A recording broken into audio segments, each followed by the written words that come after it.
Oroonoko, or The Royal Slave, by Aphra Behn. Oroonoko, or The Royal Slave is a short work of prose fiction by Aphra Behn, 1640 to 1689, published in 1688 by William Canning and reissued with two other fictions later that year.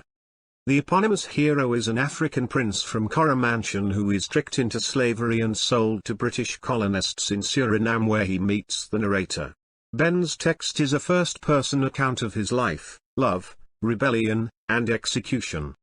Behn, often cited as the first known professional female writer, was a successful playwright, poet, translator and essayist. She began writing prose fiction in the 1680s, probably in response to the consolidation of theatres that led to a reduced need for new plays. Published less than a year before she died, Oroonoko is sometimes described as one of the earliest English novels. Interest in it has increased since the 1970s, with critics arguing that Behn is the foremother of British women writers, and that Oroonoko is a crucial text in the history of the novel. Let's listen to the complete novel. I do not pretend, in giving you the history of this royal slave, to entertain my reader with adventures of a feigned hero, whose life and fortunes fancy may manage at the poet's pleasure, nor in relating the truth, designed to adorn it with any accidents but such as arrived in earnest to him, and it shall come simply into the world, recommended by its own proper merits and natural intrigues, there being enough of reality to support it, and to render it diverting, without the addition of invention.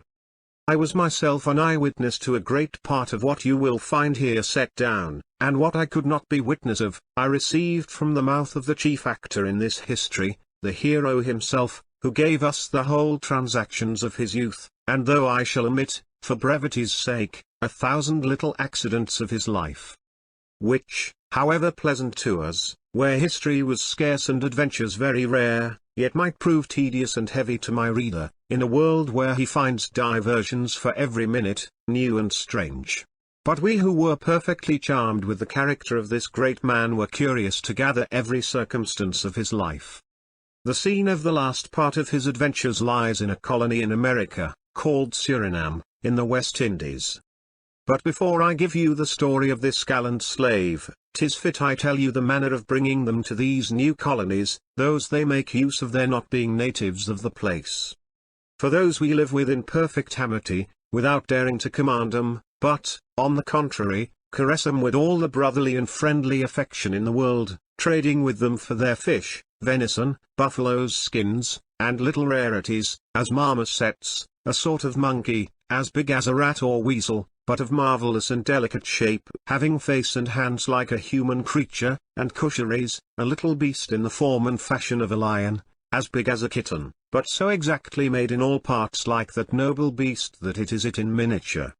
Then for little parroctos, great parrots, macaws, and 1,000 other birds and beasts of wonderful and surprising forms, shapes, and colors. For skins of prodigious snakes, of which there are some 60 yards in length, as is the skin of one that may be seen at His Majesty's antiquaries, where are also some rare flies, of amazing forms and colors, presented to him by myself, some as big as my fist,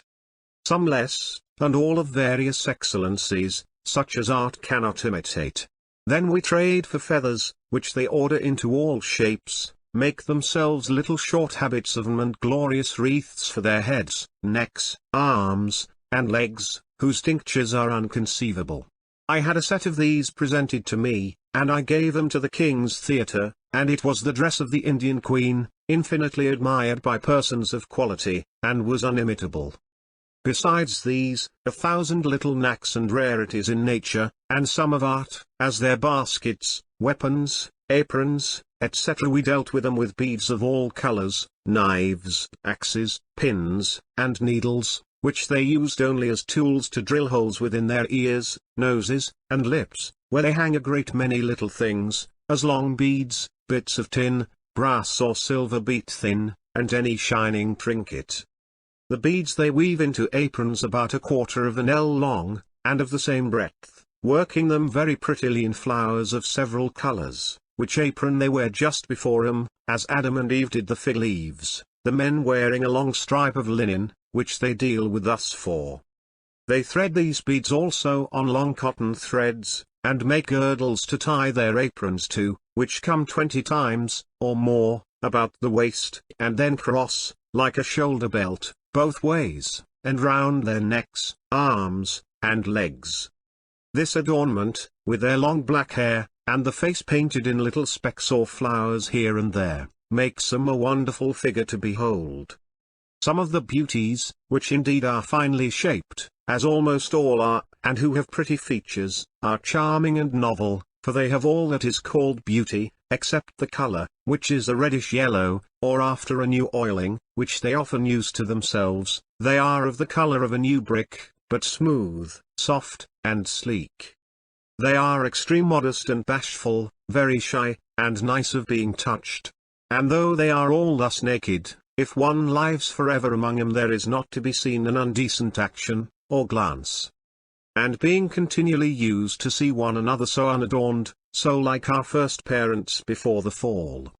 it seems as if they had no wishes, there being nothing to heighten curiosity, but all you can see, you see at once, and every moment see, and where there is no novelty, there can be no curiosity. Not but I have seen a handsome young Indian dying for love of a very beautiful young Indian maid, but all his courtship was to fold his arms, pursue her with his eyes, and sighs were all his language, while she, as if no such lover were present, or rather as if she desired none such, carefully guarded her eyes from beholding him, and never approached him but she looked down with all the blushing modesty I have seen in the most severe and cautious of our world. And these people represented to me an absolute idea of the first state of innocence, before man knew how to sin. And 'tis most evident and plain that simple nature is the most harmless, inoffensive, and virtuous mistress. 'Tis she alone, if she were permitted, that better instructs the world than all the inventions of man. Religion would here but destroy that tranquillity they possess by ignorance, and laws would but teach them to no offence, of which now they have no notion. They once made mourning and fasting for the death of the English governor, who had given his hand to come on such a day to him, and neither came nor sent, believing, when a man's word was passed, nothing but death could or should prevent his keeping it, and when they saw he was not dead, they asked him what name they had for a man who promised a thing he did not do. The governor told them, such a man was a liar, which was a word of infamy to a gentleman. Then one of them replied, Governor, you are a liar, and guilty of that infamy. They have a native justice, which knows no fraud, and they understand no vice, or cunning, but when they are taught by the white men, they have plurality of wives, which, when they grow old, serve those that succeed them, who are young, but with a servitude easy and respected, and unless they take slaves in war, they have no other attendants. Those on that continent where I was had no king, but the oldest war captain was obeyed with great resignation. A war captain is a man who has led them on to battle with conduct and success, of whom I shall have occasion to speak more hereafter, and of some other of their customs and manners, as they fall in my way. With these people, as I said, we live in perfect tranquillity and good understanding, as it behoves us to do, they knowing all the places where to seek the best food of the country, and the means of getting it, and for very small and unvaluable trifles, supply us with that 'tis impossible for us to get, for they do not only in the woods and over the savannas, in hunting, supply the parts of hounds, by swiftly scouring through those almost impassable places, and by the mere activity of their feet run down the nimblest deer and other eatable beasts, but in the water, one would think they were gods of the rivers, or fellow citizens of the deep, so rare an art they have in swimming, diving, and almost living in water, by which they command the less swift inhabitants of the floods. And then for shooting, what they cannot take, or reach with their hands, they do with arrows, and have so admirable a name that they will split almost an hair, and at any distance that an arrow can reach, they will shoot down oranges and other fruit, and only touch the stalk with the dart's point, that they may not hurt the fruit. so that they being on all occasions very useful to us, we find it absolutely necessary to caress 'em as friends, and not to treat 'em as slaves, nor dare we do other, their numbers so far surpassing ours in that continent. Those then whom we make use of to work in our plantations of sugar are negroes, black slaves altogether, who are transported thither in this manner. Those who want slaves make a bargain with a master or a captain of a ship, and contract to pay him so much apiece, a matter of £20 a head, for as many as he agrees for, and to pay for 'em when they shall be delivered on such a plantation, so that when there arrives a ship laden with slaves, they who have so contracted go aboard, and receive their number by lot, and perhaps in one lot that may be for 10, there may happen to be 3 or 4 men, the rest women and children. Or be there more or less of either sex, you are obliged to be contented with your lot. Coromantun, a country of blacks so called, was one of those places in which they found the most advantageous trading for these slaves, and thither most of our great traders in that merchandise traffic, for that nation is very warlike and brave, and having a continual campaign, being always in hostility with one neighboring prince or other. They had the fortune to take a great many captives, for all they took in battle were sold as slaves, at least those common men who could not ransom themselves. Of these slaves so taken, the general only has all the profit, and of these generals are captains and masters of ships by all their freights. The king of Coromantun was himself a man of 100 and odd years old, and had no son, though he had many beautiful black wives, for most certainly there are beauties that can charm of that colour. In his younger years he had had many gallant men to his sons, 13 of whom died in battle, conquering when they fell.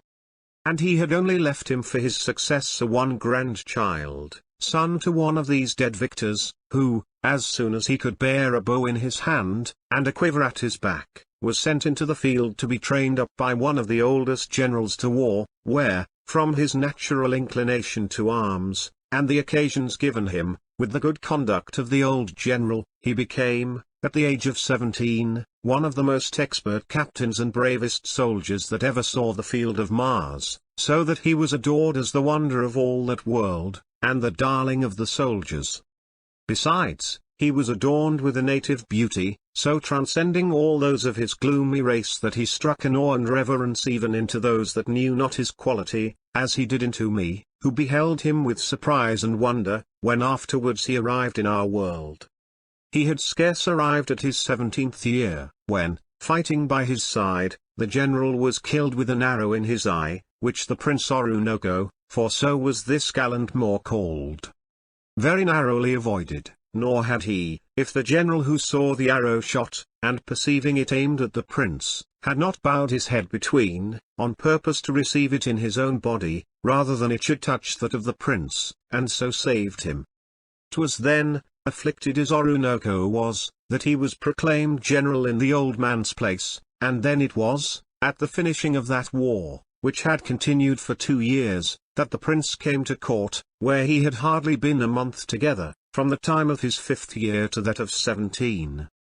And 'twas amazing to imagine where it was he learned so much humanity, or, to give his accomplishments a juster name, where 'twas he got that real greatness of soul, those refined notions of true honor, that absolute generosity, and that softness that was capable of the highest passions of love and gallantry, whose objects were almost continually fighting men, or those mangled or dead, who heard no sounds but those of war and groans. Some part of it we may attribute to the care of a Frenchman of wit and learning, who, finding it turned to very good account to be a sort of royal tutor to this young black, and perceiving him very ready, apt, and quick of apprehension, took a great pleasure to teach him morals, language, and science, and was for it extremely beloved and valued by him. Another reason was, he loved when he came from war, to see all the English gentlemen that traded thither, and did not only learn their language, but that of the Spaniard also, with whom he traded afterwards for slaves. I have often seen and conversed with this great man, and been a witness to many of his mighty actions, and do assure my reader, the most illustrious courts could not have produced a braver man, both for greatness of courage and mind, a judgment more solid, a wit more quick, and a conversation more sweet and diverting. He knew almost as much as if he had read much. He had heard of and admired the Romans, he had heard of the late civil wars in England, and the deplorable death of our great monarch, and would discourse of it with all the sense and abhorrence of the injustice imaginable. He had an extreme good and graceful mien, and all the civility of a well-bred great man. He had nothing of barbarity in his nature, but in all points addressed himself as if his education had been in some European court. This great and just character of Oroonoko gave me an extreme curiosity to see him, especially when I knew he spoke French and English, and that I could talk with him. But though I had heard so much of him, I was as greatly surprised when I saw him as if I had heard nothing of him, so beyond all report I found him. He came into the room, and addressed himself to me and some other women with the best grace in the world. He was pretty tall, but of a shape the most exact that can be fancied. The most famous statuary could not form the figure of a man more admirably turned from head to foot. His face was not of that brown rusty black which most of that nation are, but of perfect ebony, or polished jet. His eyes were the most awful that could be seen, and very piercing, the white of 'em being like snow, as were his teeth. His nose was rising and Roman, instead of African and flat. His mouth the finest shaped that could be seen, far from those great turned lips which are so natural to the rest of the negroes. The whole proportion and air of his face was so nobly and exactly formed that, bating his color, there could be nothing in nature more beautiful, agreeable, and handsome. There was no one grace wanting that bears the standard of true beauty. His hair came down to his shoulders, by the aids of art, which was by pulling it out with a quill, and keeping it combed, of which he took particular care. Nor did the perfections of his mind come short of those of his person, for his discourse was admirable upon almost any subject, and whoever had heard him speak would have been convinced of their errors. That all fine wit is confined to the white men, especially to those of Christendom, and would have confessed that Oroonoko was as capable even of reigning well, and of governing as wisely, had as great a soul as politic maxims, and was as sensible of power, as any prince civilized in the most refined schools of humanity and learning, or the most illustrious courts. This prince, such as I have described him, whose soul and body were so admirably adorned, was, while yet he was in the court of his grandfather, as I said, as capable of love as 'twas possible for a brave and gallant man to be, and in saying that, I have named the highest degree of love, for sure great souls are most capable of that passion. I have already said, the old general was killed by the shot of an arrow by the side of this prince in battle, and that Oroonoko was made general. This old dead hero had one only daughter left of his race, a beauty, that to describe her truly, one need say only, she was female to the noble male. The beautiful black Venus to our young Mars, as charming in her person as he, and of delicate virtues. I have seen 100 white men sighing after her, and making 1,000 vows at her feet, all in vain, and unsuccessful. And she was indeed too great for any but a prince of her own nation to adore. Oroonoko coming from the wars, which were now ended, after he had made his court to his grandfather, he thought in honor he ought to make a visit to Imoinda, the daughter of his foster father, the dead general, and to make some excuses to her, because his preservation was the occasion of her father's death. And to present her with those slaves that had been taken in this last battle, as the trophies of her father's victories. When he came, attended by all the young soldiers of any merit, he was infinitely surprised at the beauty of this fair queen of night, whose face and person was so exceeding all he had ever beheld. That lovely modesty with which she received him, that softness in her look and sighs, upon the melancholy occasion of this honor that was done by so great a man as Oroonoko, and a prince of whom she had heard such admirable things, the awfulness wherewith she received him, and the sweetness of her words and behavior while he stayed, gained a perfect conquest over his fierce heart, and made him feel the victor could be subdued. So that having made his first compliments, and presented her 150 slaves in fetters, he told her with his eyes that he was not insensible of her charms, while Imoinda, who wished for nothing more than so glorious a conquest, was pleased to believe she understood that silent language of newborn love, and, from that moment, put on all her additions to beauty. The prince returned to court with quite another humour than before, and though he did not speak much of the fair Imoinda, he had the pleasure to hear all his followers speak of nothing but the charms of that maid. Insomuch that, even in the presence of the old king, they were extolling her, and heightening, if possible, the beauties they had found in her, so that nothing else was talked of, no other sound was heard in every corner where there were whisperers, but Imoinda. Imoinda. 'Twill be imagined Oroonoko stayed not long before he made his second visit, nor, considering his quality, not much longer before he told her he adored her. I have often heard him say that he admired by what strange inspiration he came to talk things so soft, and so passionate, who never knew love, nor was used to the conversation of women, but, to use his own words, he said, most happily, some new and, till then, unknown power instructed his heart and tongue in the language of love, and at the same time, in favour of him, inspired Imoinda with a sense of his passion. She was touched with what he said, and returned it all in such answers as went to his very heart, with a pleasure unknown before. Nor did he use those obligations ill. That love had done him, but turned all his happy moments to the best advantage, and as he knew no vice, his flame aimed at nothing but honour, if such a distinction may be made in love, and especially in that country, where men take to themselves as many as they can maintain, and where the only crime and sin with woman is to turn her off, to abandon her to want, shame, and misery. Such ill morals are only practiced in Christian countries, where they prefer the bare name of religion, and, without virtue or morality, think that sufficient. But Oroonoko was none of those professors, but as he had right notions of honour, so he made her such propositions as were not only and barely such,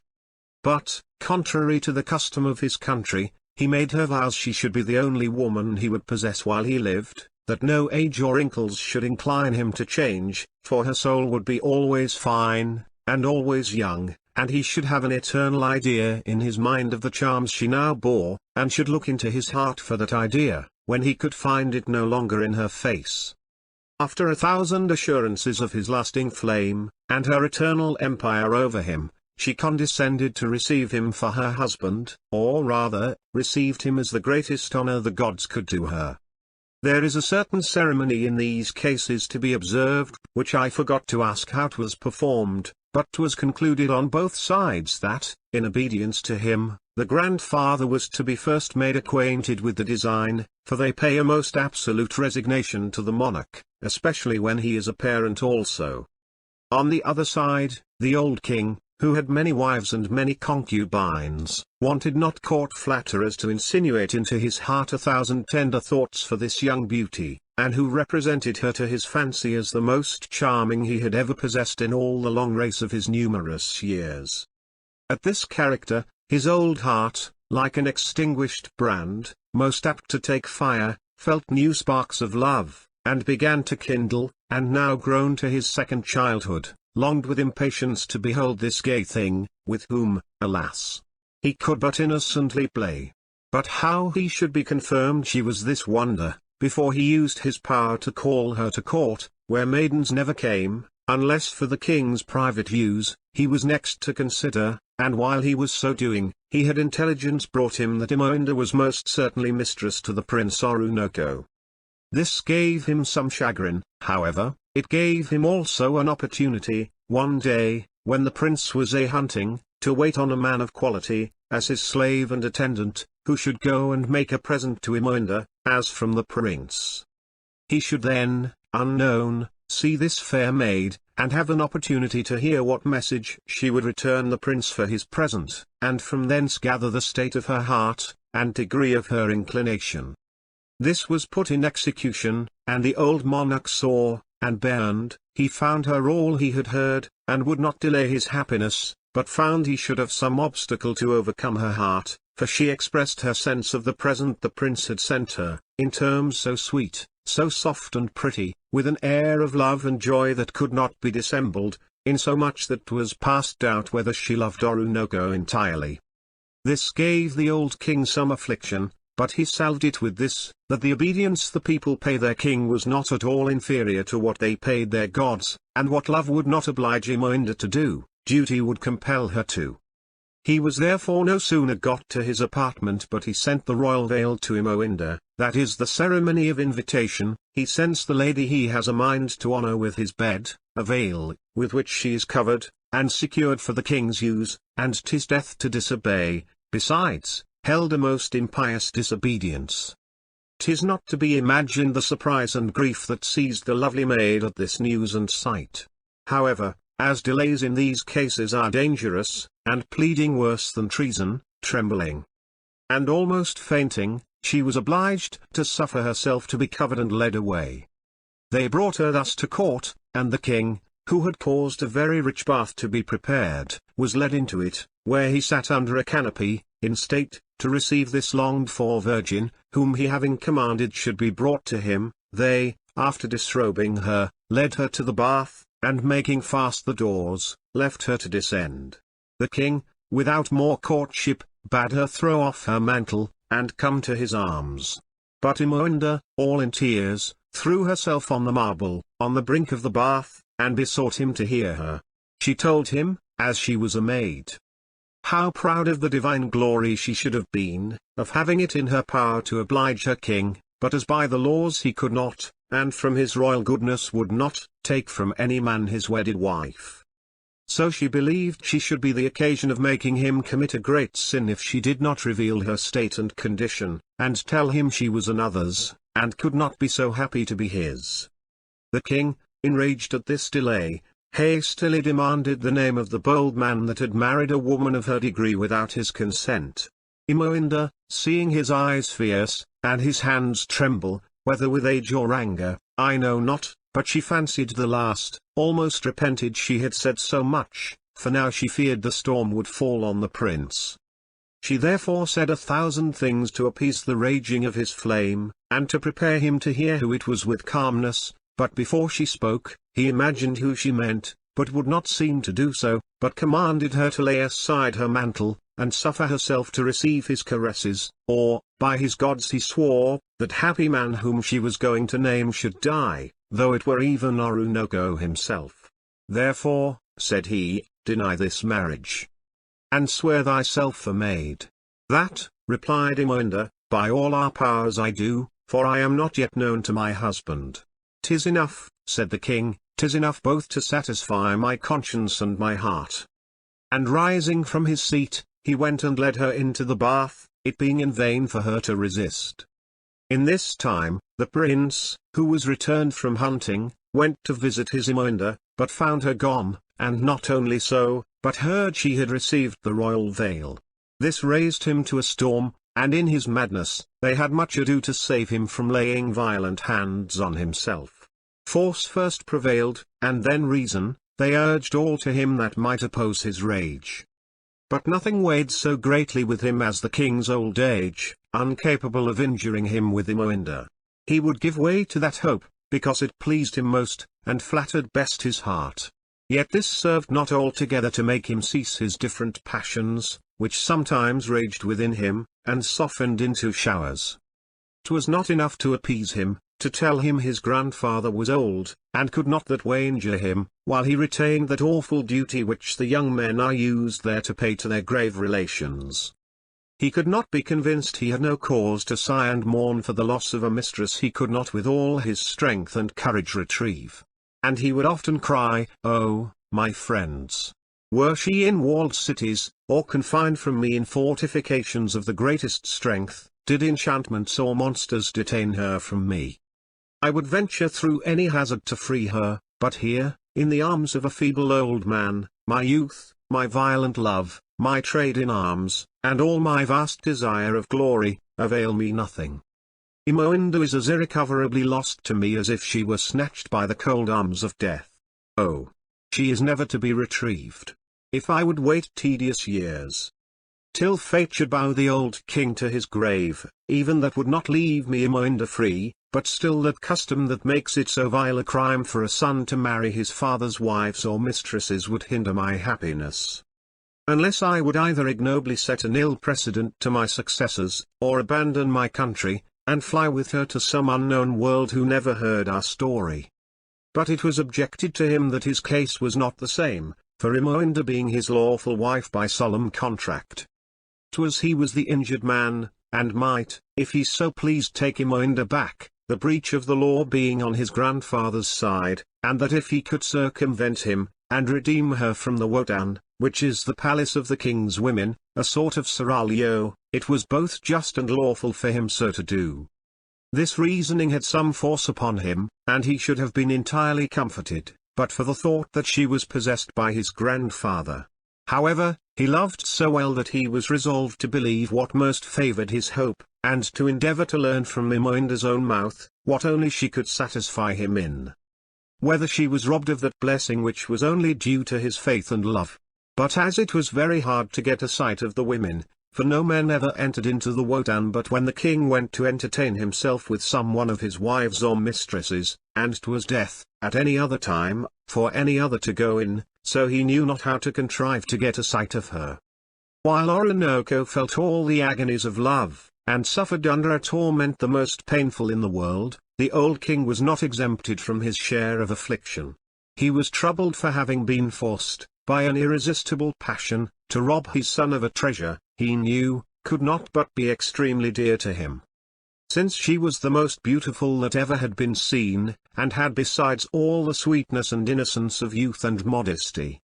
with a charm of wit surpassing all, he found that, however she was forced to expose her lovely person to his withered arms, she could only sigh and weep there, and think of Oroonoko. And oftentimes could not forbear speaking of him, though her life were, by custom, forfeited by owning her passion. But she spoke not of a lover only, but of a prince dear to him to whom she spoke, and of the praises of a man who, till now, filled the old man's soul with joy at every recital of his bravery, or even his name. And 'twas this dotage on our young hero that gave Imoinda 1,000 privileges to speak of him, without offending, and this condescension in the old king, that made her take the satisfaction of speaking of him so very often. Besides, he many times inquired how the prince bore himself, and those of whom he asked, being entirely slaves to the merits and virtues of the prince, still answered what they thought conduced best to his service. Which was, to make the old king fancy that the prince had no more interest in Imoinda, and had resigned her willingly to the pleasure of the king, that he diverted himself with his mathematicians, his fortifications, his officers, and his hunting. This pleased the old lover, who failed not to report these things again to Imoinda, that she might, by the example of her young lover, withdraw her heart, and rest better contented in his arms. But, however, she was forced to receive this unwelcome news, in all appearance with unconcern and content. Her heart was bursting within, and she was only happy when she could get alone, to vent her griefs and moans with sighs and tears. What reports of the prince's conduct were made to the king, he thought good to justify as far as possibly he could by his actions, and when he appeared in the presence of the king, he showed a face not at all betraying his heart, so that in a little time, the old man, being entirely convinced that he was no longer a lover of Imoinda, he carried him with him, in his train, to the Wotan, often to banquet with his mistresses. But as soon as he entered, one day, into the apartment of Imoinda, with the king, at the first glance from her eyes, notwithstanding all his determined resolution, he was ready to sink in the place where he stood, and had certainly done so but for the support of Aboan, a young man who was next to him, which, with his change of countenance, had betrayed him, had the king chanced to look that way. And I have observed, 'tis a very great error in those who laugh when one says, a negro can change colour, for I have seen 'em as frequently blush, and look pale, and that as visibly as ever I saw in the most beautiful white. And 'tis certain that both these changes were evident, this day, in both these lovers. And Imoinda, who saw with some joy the change in the prince's face, and found it in her own, strove to divert the king from beholding either, by a forced caress, with which she met him, which was a new wound in the heart of the poor dying prince.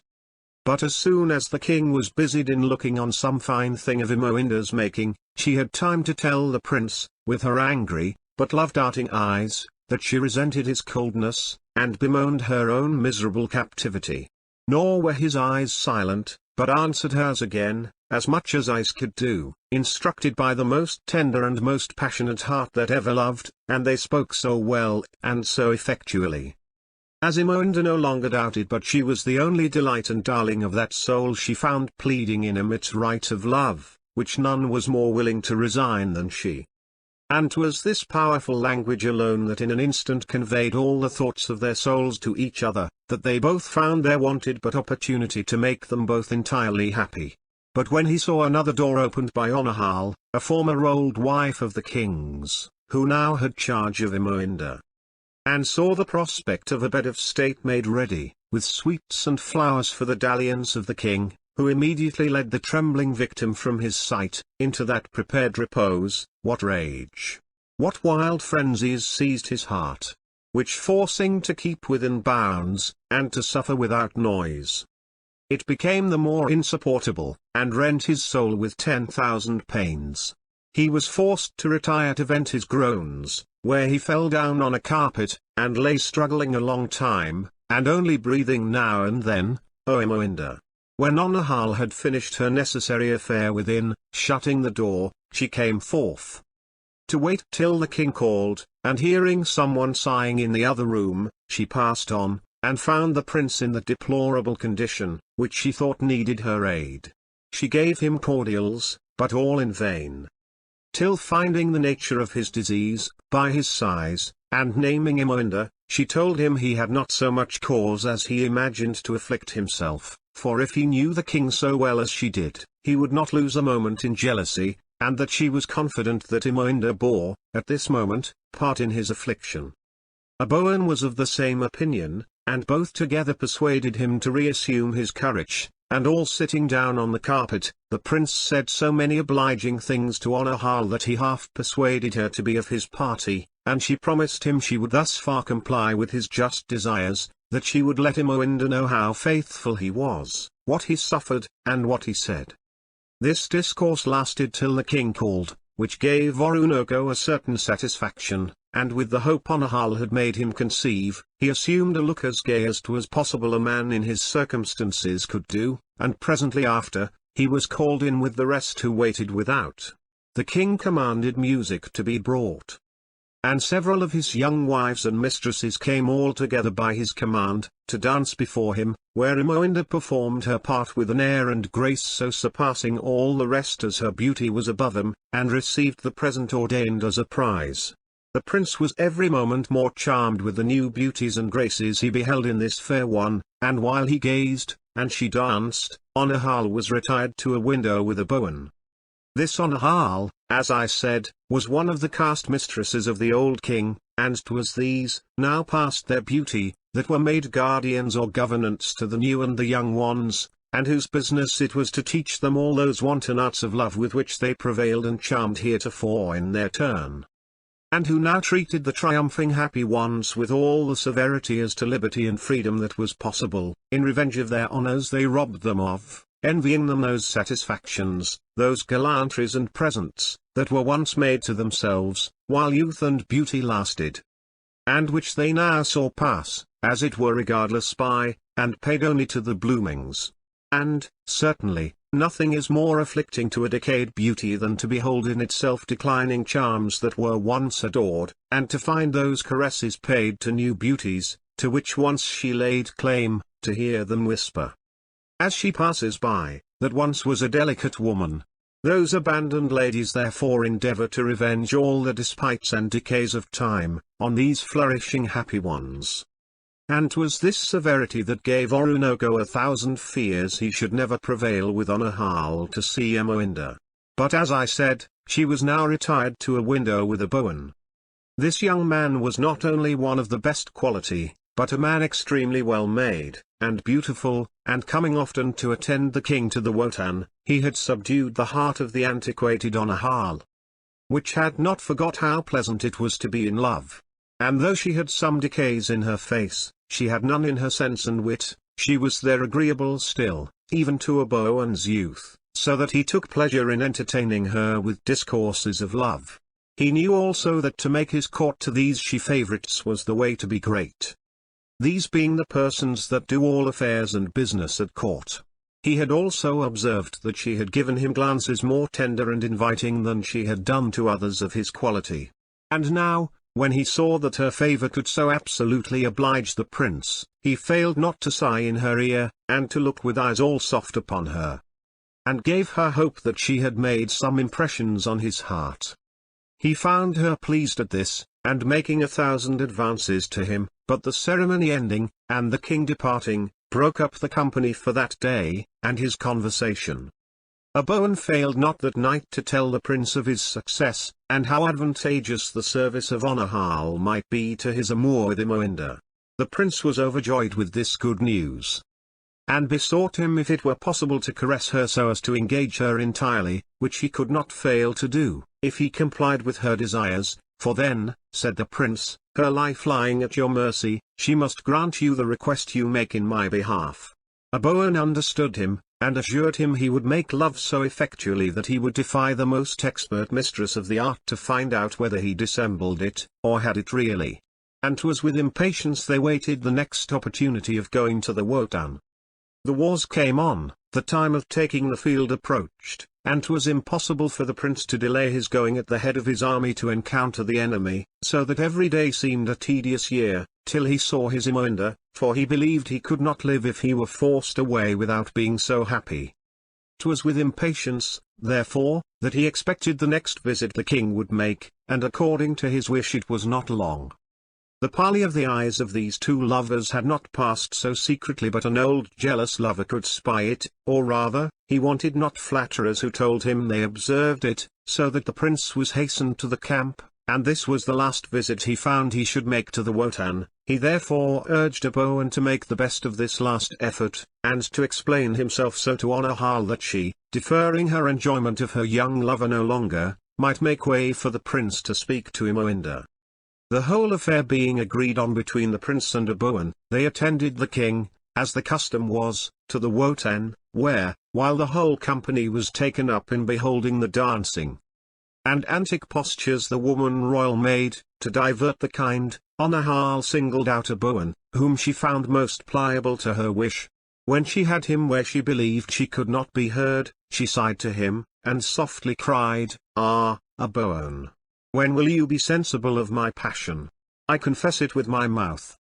because I would not give my eyes the lie, and you have but too much already perceived they have confessed my flame, nor would I have you believe that, because I am the abandoned mistress of a king, I esteem myself altogether divested of charms. No, Bowen, I have still a rest of beauty enough engaging, and have learned to please too well, not to be desirable. I can have lovers still, but will have none but Bowen." "Madam," replied the half-feigning youth,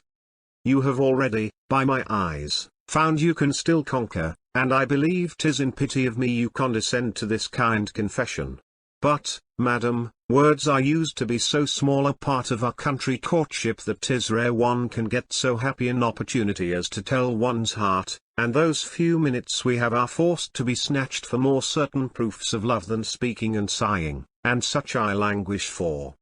He spoke this with such a tone that she hoped it true, and could not forbear believing it, and being wholly transported with joy for having subdued the finest of all the king's subjects to her desires, she took from her ears 2 large pearls, and commanded him to wear 'em in his. He would have refused 'em, crying, "Madam, these are not the proofs of your love that I expect, 'tis opportunity, 'tis a lone hour only, that can make me happy." But forcing the pearls into his hand, she whispered softly to him, "Oh, do not fear a woman's invention, when love sets her a-thinking." And pressing his hand, she cried, "This night you shall be happy. Come to the gate of the orange grove, behind the Wotan, and I will be ready about midnight to receive you." 'Twas thus agreed, and she left him, that no notice might be taken of their speaking together. The ladies were still dancing, and the king, laid on a carpet, with a great deal of pleasure was beholding them, especially Imoinda, who that day appeared more lovely than ever, being enlivened with the good tidings Oroonoko had brought her, of the constant passion the prince had for her. The prince was laid on another carpet at the other end of the room, with his eyes fixed on the object of his soul, and as she turned or moved, so did they, and she alone gave his eyes and soul their motions. Nor did Imoinda employ her eyes to any other use than in beholding with infinite pleasure the joy she produced in those of the prince. But while she was more regarding him than the steps she took, she chanced to fall, and so near him, as that leaping with extreme force from the carpet, he caught her in his arms as she fell. And 'twas visible to the whole presence, the joy wherewith he received her. He clasped her close to his bosom, and quite forgot that reverence that was due to the mistress of a king, and that punishment that is the reward of a boldness of this nature. And had not the presence of mind of Imoinda, fonder of his safety than her own, befriended him, in making her spring from his arms, and fall into her dance again, he had at that instant met his death. For the old king, jealous to the last degree, rose up in rage, broke all the diversion, and led Imoinda to her apartment, and sent out word to the prince to go immediately to the camp, and that if he were found another night in court, he should suffer the death ordained for disobedient offenders. You may imagine how welcome this news was to Oroonoko, whose unseasonable transport and caress of Imoinda was blamed by all men that loved him, and now he perceived his fault, yet cried that for such another moment he would be content to die. All the Wotan was in disorder about this accident, and Oroonoko was particularly concerned because on the prince's stay depended her happiness, for she could no longer expect that of a Boan. So that ere they departed, they contrived it so that the prince and he should both come that night to the grove of the Wotan, which was all of oranges and citrons, and that there they would wait her orders. They parted thus with grief enough till night, leaving the king in possession of the lovely maid. But nothing could appease the jealousy of the old lover, he would not be imposed on. But would have it that Imoinda made a false step on purpose to fall into Oroonoko's bosom, and that all things looked like a design on both sides, and 'twas in vain she protested her innocence, he was old and obstinate, and left her more than half assured that his fear was true. The king, going to his apartment, sent to know where the prince was, and if he intended to obey his command. The messenger returned, and told him, he found the prince pensive, and altogether unprepared for the campaign, that he lay negligently on the ground, and answered very little. This confirmed the jealousy of the king, and he commanded that they should very narrowly and privately watch his motions, and that he should not stir from his apartment but one spy or other should be employed to watch him.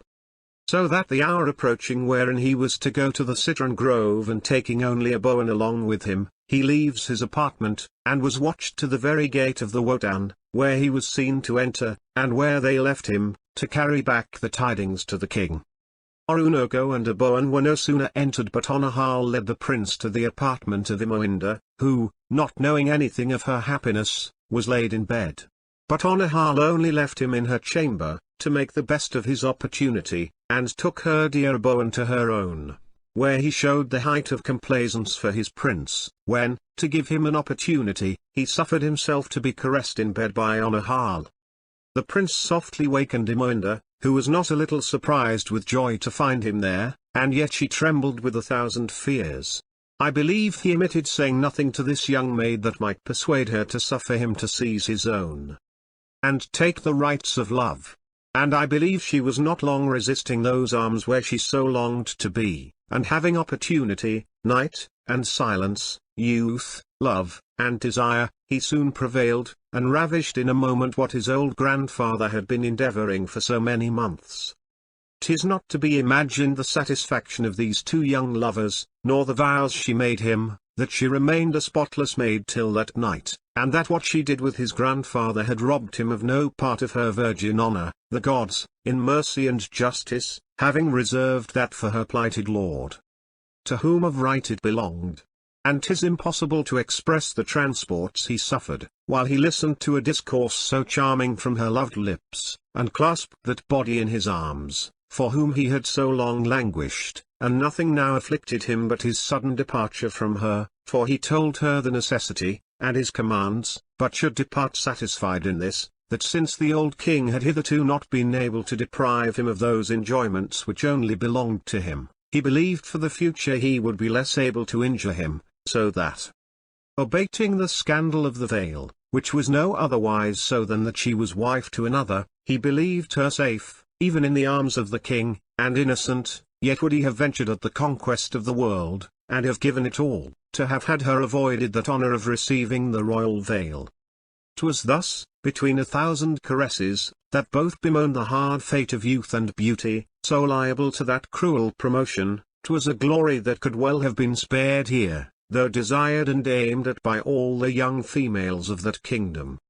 But while they were thus fondly employed, forgetting how time ran on, and that the dawn must conduct him far away from his only happiness, they heard a great noise in the Wotan, and unusual voices of men, at which the prince, starting from the arms of the frighted Imoinda, ran to a little battle-axe he used to wear by his side, and having not so much leisure as to put on his habit, he opposed himself against some who were already opening the door. Which they did with so much violence that Oroonoko was not able to defend it, but was forced to cry out with a commanding voice, "Whoever ye are that have the boldness to attempt to approach this apartment thus rudely, know that I, the Prince Oroonoko, will revenge it with the certain death of him that first enters.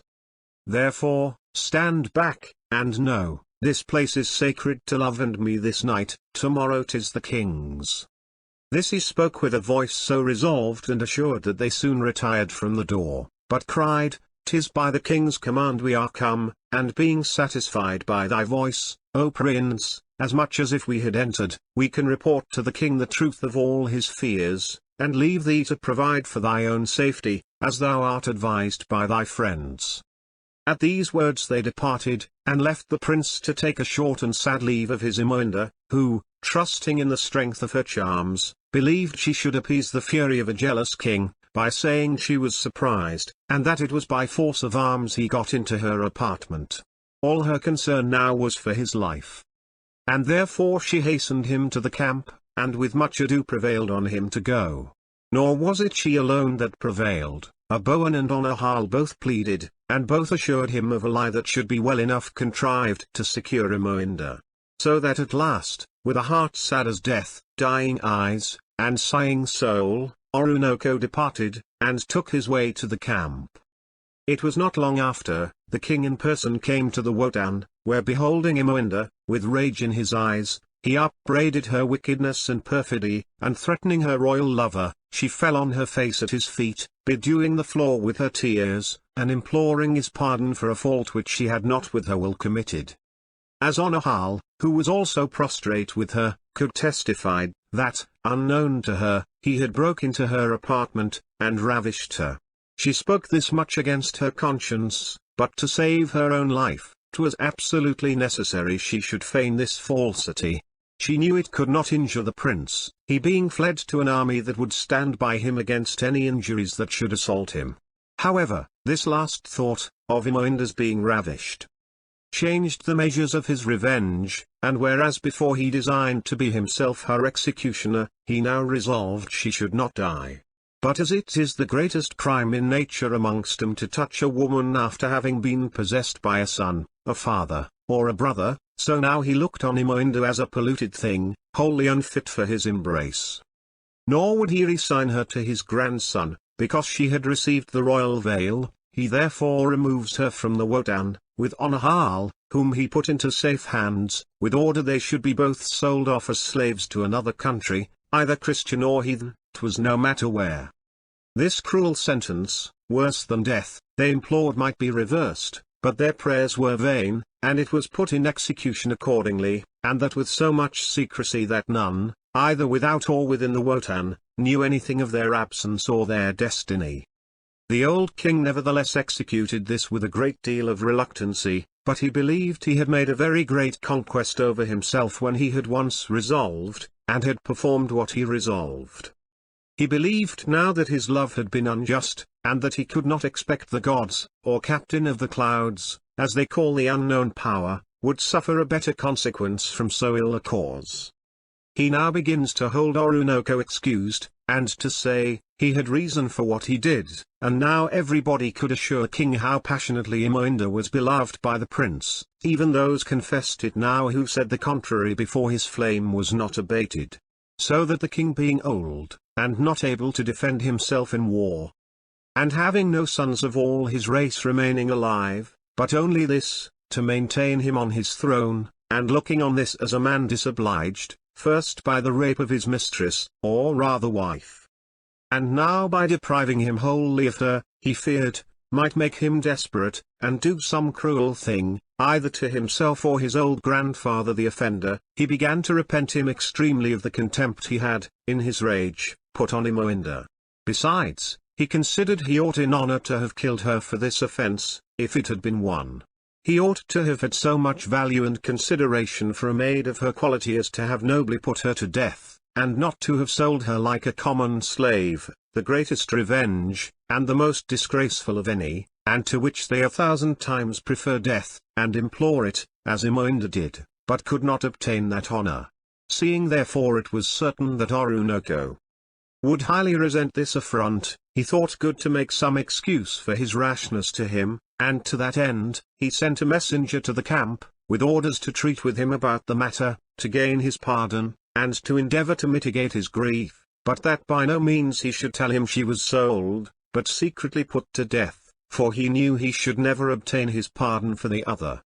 When the messenger came, he found the prince upon the point of engaging with the enemy, but as soon as he heard of the arrival of the messenger, he commanded him to his tent, where he embraced him, and received him with joy, which was soon abated by the downcast looks of the messenger, who was instantly demanded the cause by Oroonoko, who, impatient of delay, asked 1,000 questions in a breath, and all concerning Imoinda. But there needed little return, for he could almost answer himself of all he demanded from his sighs and eyes. At last the messenger, casting himself at the prince's feet, and kissing them with all the submission of a man that had something to implore which he dreaded to utter, he besought him to hear with calmness what he had to deliver to him, and to call up all his noble and heroic courage, to encounter with his words, and defend himself against the ungrateful things he must relate. Oroonoko replied, with a deep sigh, and a languishing voice, I am armed against their worst efforts, for I know they will tell me Imoinda is no more, and after that, you may spare the rest. Then,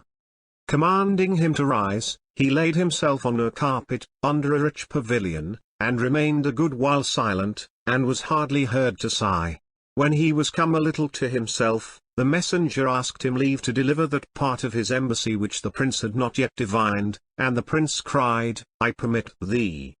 Then he told him the affliction the old king was in, for the rashness he had committed in his cruelty to Imoinda, and how he deigned to ask pardon for his offense, and to implore the prince would not suffer that loss to touch his heart too sensibly, which now all the gods could not restore him, but might recompense him in glory.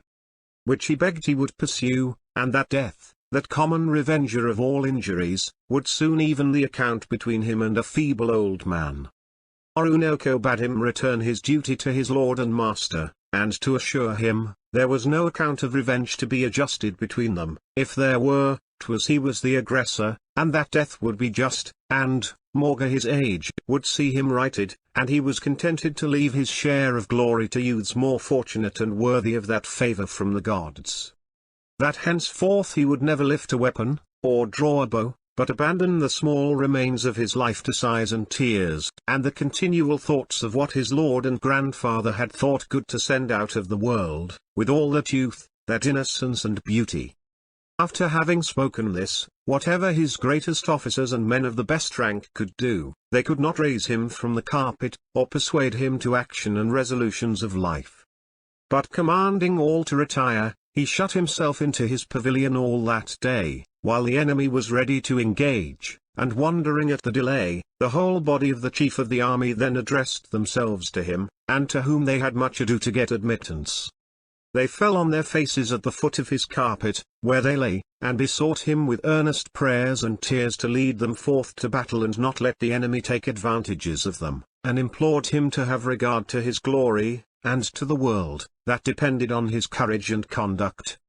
But he made no other reply to all their supplications but this, that he had now no more business for glory, and for the world, it was a trifle not worth his care. Go, continued he, sighing, and divide it amongst you, and reap with joy what you so vainly prize, and leave me to my more welcome destiny. They then demanded what they should do, and whom he would constitute in his room, that the confusion of ambitious youth and power might not ruin their order, and make them a prey to the enemy. He replied, he would not give himself the trouble but wished them to choose the bravest man amongst them, let his quality or birth be what it would. For, O my friends, said he, it is not titles make men brave or good, or birth that bestows courage and generosity, or makes the owner happy. Believe this, when you behold Oroonoko the most wretched, and abandoned by fortune, of all the creation of the gods. So turning himself about, he would make no more reply to all they could urge or implore. The army, beholding their officers return unsuccessful, with sad faces and ominous looks, that presaged no good luck, suffered 1,000 fears to take possession of their hearts, and the enemy to come even upon them, before they would provide for their safety, by any defense, and though they were assured by some, who had a mind to animate them, that they should be immediately headed by the prince, and that in the meantime Bowen had orders to command as general, yet they were so dismayed for want of that great example of bravery that they could make but a very feeble resistance, and at last, downright fled before the enemy, who pursued him to the very tents, killing him. Nor could all Bowen's courage, which that day gained him immortal glory, shame him into a manly defence of themselves. The guards that were left behind about the prince's tent, seeing the soldiers flee before the enemy, and scatter themselves all over the plain in great disorder, made such outcries as roused the prince from his amorous slumber, in which he had remained buried for 2 days, without permitting any sustenance to approach him. But, in spite of all his resolutions, he had not the constancy of grief to that degree as to make him insensible of the danger of his army. And in that instant he leapt from his couch, and cried, Come, if we must die, let us meet death the noblest way, and 'twill be more like Oroonoko to encounter him at an army's head, opposing the torrent of a conquering foe, than lazily on a couch, to wait his lingering pleasure, and die every moment by 1,000 racking thoughts. Or be tamely taken by an enemy, and led a whining love-sick slave to adorn the triumphs of Jimoan, that young victor, who already is entered beyond the limits I have prescribed him. While he was speaking, he suffered his people to dress him for the field, and sallying out of his pavilion, with more life and vigour in his countenance than ever he showed, he appeared like some divine power descended to save his country from destruction, and his people had purposely put on him all things that might make him shine with most splendour, to strike a reverend awe into the beholders. He flew into the thickest of those that were pursuing his men, and being animated with despair, he fought as if he came on purpose to die, and did such things as will not be believed that human strength could perform.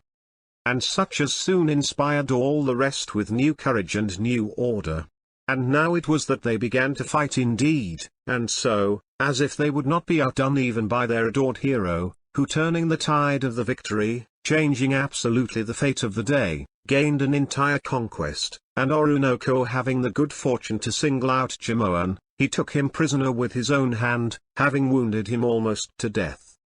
This Jimoan afterwards became very dear to him, being a man very gallant, and of excellent graces, and fine parts, so that he never put him amongst the rank of captives, as they used to do, without distinction, for the common sale, or market, but kept him in his own court, where he retained nothing of the prisoner but the name, and returned no more into his own country, so great an affection he took for Oroonoko, and by 1,000 tales and adventures of love and gallantry flattered his disease of melancholy and languishment, which I have often heard him say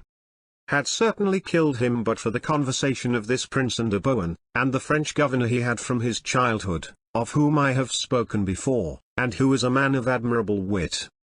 great ingenuity, and learning, all which he had infused into his young pupil. This Frenchman was banished out of his own country for some heretical notions he held, and though he was a man of very little religion, he had admirable morals and a brave soul. After the total defeat of Jimoan's army, which all fled, or were left dead upon the place, they spent some time in the camp, Oroonoko choosing rather to remain a while there in his tents than to enter into a palace or live in a court where he had so lately suffered so great a loss. The officers therefore, who saw and knew his cause of discontent, invented all sorts of diversions and sports to entertain their prince, so that what with those amusements abroad, and others at home, that is, within their tents, with the persuasions, arguments, and care of his friends and servants that he more peculiarly prized, he wore off in time a great part of that chagrin, and torture of death of despair,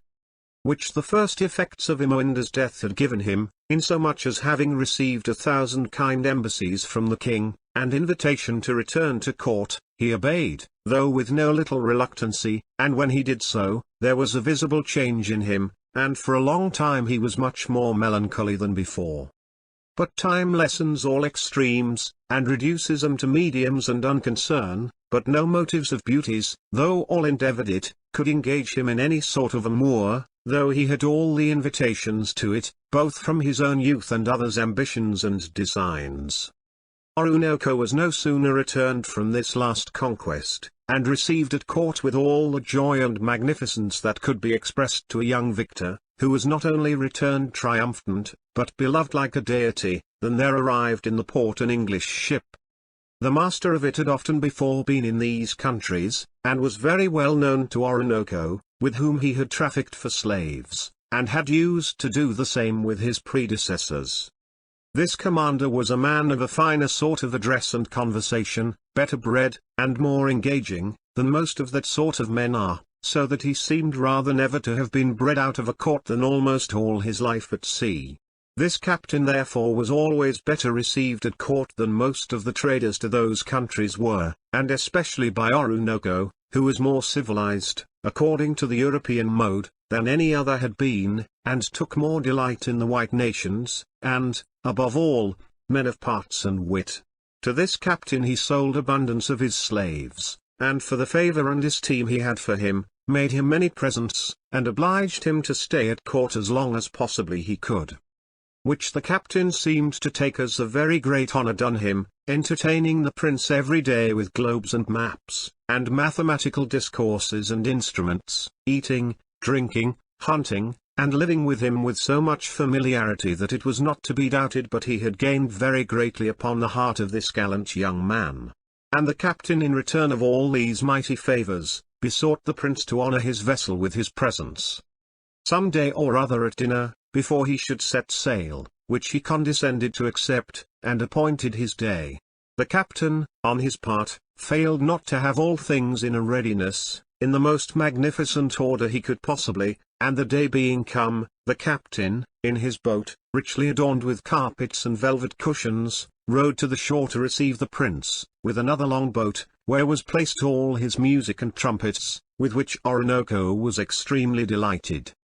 Who met him on the shore, attended by his French governor, Imoinda, a Bowen, and about 100 of the noblest of the youths of the court. And after they had first carried the prince on board, the boats fetched the rest off, where they found a very splendid treat, with all sorts of fine wines, and were as well entertained as 'twas possible in such a place punch and several sorts of wine, as did all the rest, for great care was taken they should want nothing of that part of the entertainment, was very merry, and in great admiration of the ship. For he had never been in one before, so that he was curious of beholding every place where he decently might descend. The rest, no less curious, who were not quite overcome with drinking, rambled at their pleasure fore and aft, as their fancies guided them, so that the captain, who had well laid his design before, gave the word, and seized on all his guests. They clapping great irons suddenly on the prince, when he was leapt down into the hold to view that part of the vessel, and locking him fast down, secured him. The same treachery was used to all the rest, and all in one instant. In several places of the ship, were lashed fast in irons, and betrayed to slavery. That great design over, they set all hands to work to hoist sail, and with as treacherous as fair a wind they made from the shore with this innocent and glorious prize, who thought of nothing less than such an entertainment. Some have commended this act, as brave in the captain, but I will spare my sense of it, and leave it to my reader to judge as he pleases. It may be easily guessed in what manner the prince resented this indignity. Who may be best resembled to a lion taken in a toil, so he raged, so he struggled for liberty, but all in vain. And they had so wisely managed his fetters that he could not use a hand in his defense to quit himself of a life that would by no means endure slavery. nor could he move from the place where he was tied to any solid part of the ship against which he might have beat his head, and have finished his disgrace that way. So that being deprived of all other means, he resolved to perish for want of food, and pleased at last with that thought, and toiled and tired by rage and indignation, he laid himself down, and sullenly resolved upon dying, and refused all things that were brought him. This did not a little vex the captain, and the more so because he found almost all of them of the same humour, so that the loss of so many brave slaves, so tall and goodly to behold, would have been very considerable. He therefore ordered one to go from him, for he would not be seen himself, to Oroonoko, and to assure him, he was afflicted for having rashly done so unhospitable a deed, and which could not be now remedied, since they were far from sure, but since he resented it in so high a nature, he assured him he would revoke his resolution, and set both him and his friends ashore on the next land they should touch at, and of this the messenger gave him his oath, provided he would resolve to live. And Oroonoko, whose honour was such as he never had violated a word in his life himself, much less a solemn asseveration, believed in an instant what this man said, but replied. He expected, for a confirmation of this, to have his shameful fetters dismissed. This demand was carried to the captain, who returned him answer that the offence had been so great which he had put upon the prince that he durst not trust him with liberty while he remained in the ship, for fear lest by a valour natural to him, and revenge that would animate that valour, he might commit some outrage fatal to himself and the king his master, to whom this vessel did belong. To this Oroonoko replied, he would engage his honour to behave himself in all friendly order and manner, and obey the command of the captain, as he was lord of the king's vessel and general of those men under his command. This was delivered to the still doubting captain, who could not resolve to trust to he said, upon his parole, a man that had no sense or notion of the God that he worshipped. Oroonoko then replied. He was very sorry to hear that the captain pretended to the knowledge and worship of any gods, who had taught him no better principles than not to credit as he would be credited. But they told him. The difference of their faith occasioned that distrust, for the captain had protested to him upon the word of a Christian, and sworn in the name of a great God, which if he should violate, he would expect eternal torment in the world to come. Is that all the obligation he has to be just to his oath? Replied Oroonoko. Let him know, I swear by my honour, which to violate would not only render me contemptible and despised by all brave and honest men, and so give myself perpetual pain, but it would be eternally offending and displeasing all mankind, harming, betraying, circumventing, and outraging all men.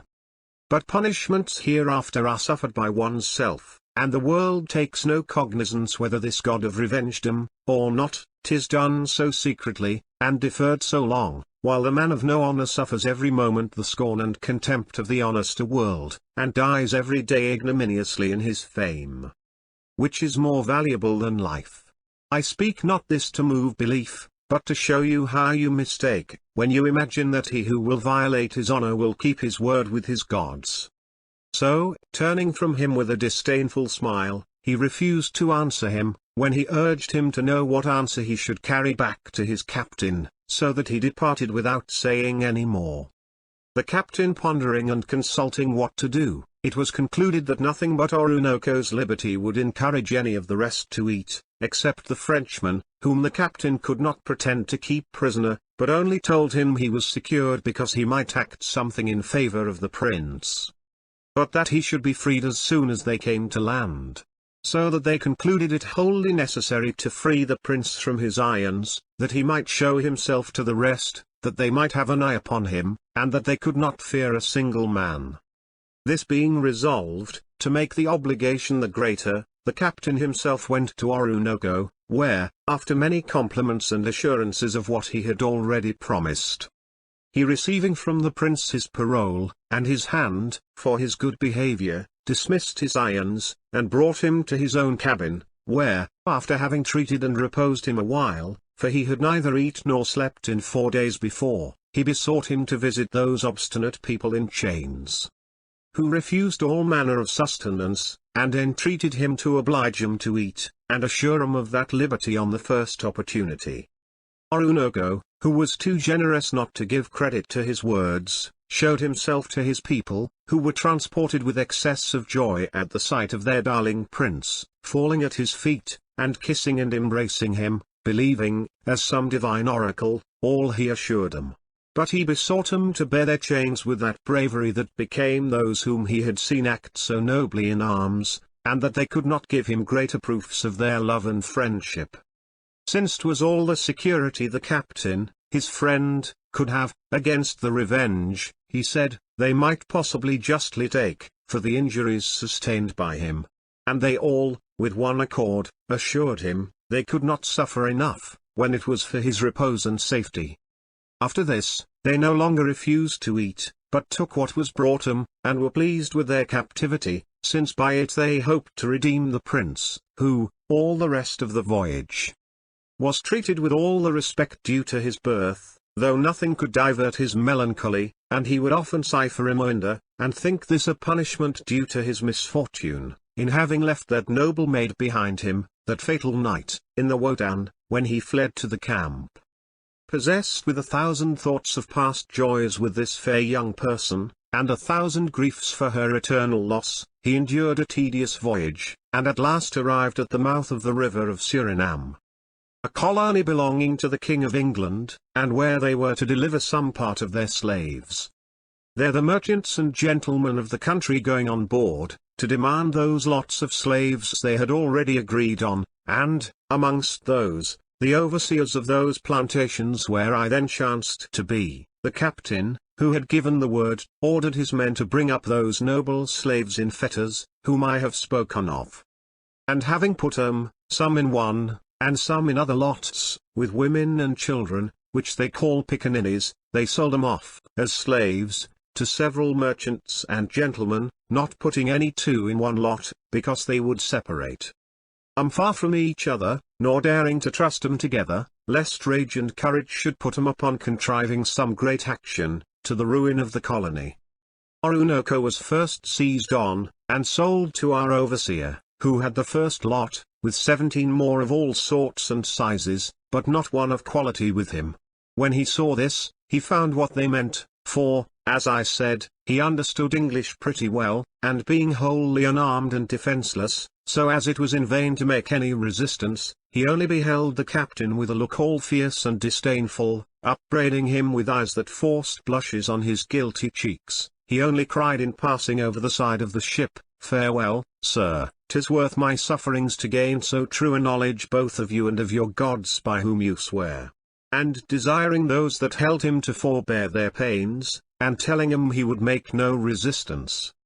he cried, "Come, my fellow slaves, let us descend, and see if we can meet with more honor and honesty in the next world we shall touch upon." So he nimbly leapt into the boat, and showing no more concern, suffered himself to be rowed up the river, with his 17 companions.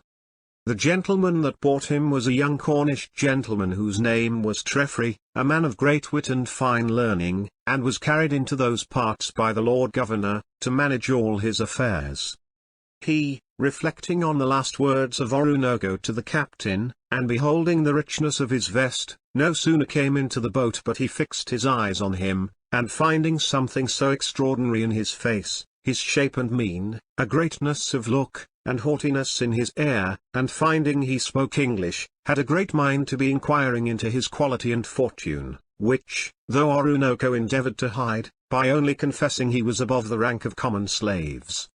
Treffry soon found he was yet something greater than he confessed, and from that moment began to conceive so vast an esteem for him that he ever after loved him as his dearest brother, and showed him all the civilities due to so great a man. Treffry was a very good mathematician and a linguist, could speak French and Spanish. And in the 3 days they remained in the boat, for so long were they going from the ship to the plantation, he entertained Oroonoko so agreeably with his art and discourse that he was no less pleased with Treffry than he was with the prince. And he thought himself, at least, fortunate in this, that since he was a slave, as long as he would suffer himself to remain so, he had a man of so excellent wit and parts for a master. So that before they had finished their voyage up the river, he made no scruple of declaring to Treffry all his fortunes, and most part of what I have here related, and put himself wholly into the hands of his new friend, whom he found resenting all the injuries were done him, and was charmed with all the greatnesses of his actions, which were recited with that modesty and delicate sense, as wholly vanquished him, and subdued him to his interest. And he promised him on his word and honour he would find the means to reconduct him to his own country again, assuring him, he had a perfect abhorrence of so dishonourable an action, and that he would sooner have died than have been the author of such a perfidy. He found the prince was very much concerned to know what became of his friends, and how they took their slavery, and Treffry promised to take care about the inquiring after their condition, and that he should have an account of them. Though, as Oroonoko afterwards said, he had little reason to credit the words of a back-ear, yet he knew not why, but he saw a kind of sincerity and awful truth in the face of Treffry. He saw an honesty in his eyes, and he found him wise and witty enough to understand honour, for it was one of his maxims, a man of wit could not be a knave or villain. In their passage up the river they put in at several houses for refreshment, and ever when they landed, numbers of people would flock to behold this man, not but their eyes were daily entertained with the sight of slaves. But the fame of Oroonoko was gone before him, and all people were in admiration of his beauty. Besides, he had a rich habit on, in which he was taken, so different from the rest, and which the captain could not strip him of, because he was forced to surprise his person in the minute he sold him, when he found his habit made him liable, as he thought, to be gazed at the more. He begged Treffry to give him something more befitting a slave, which he did, and took off his robes. Nevertheless he shone through all, and his ozen bricks, a sort of brown holland suit he had on, could not conceal the graces of his looks and mien, and he had no less admirers than when he had his dazzling habit on. The royal youth appeared in spite of the slave, and people could not help treating him after a different manner, without designing it. As soon as they approached him, they venerated and esteemed him, his eyes insensibly commanded respect, and his behaviour insinuated it into every soul. So that there was nothing talked of but this young and gallant slave, even by those who yet knew not that he was a prince. I ought to tell you that the Christians never buy any slaves but they give 'em some name of their own, their native ones being likely very barbarous, and hard to pronounce, so that Mr. Treffry give Oroonoko that of Caesar, which name will live in that country as long as that, scarce more, glorious one of the great Roman, for 'tis most evident he wanted no part of the personal courage of that Caesar, and acted things as memorable, had they been done in some part of the world replenished with people and historians that might have given him his due. But his misfortune was to fall in an obscure world, that afforded only a female pen to celebrate his fame, though I doubt not but it had lived from others' endeavours if the Dutch, who immediately after his time took that country,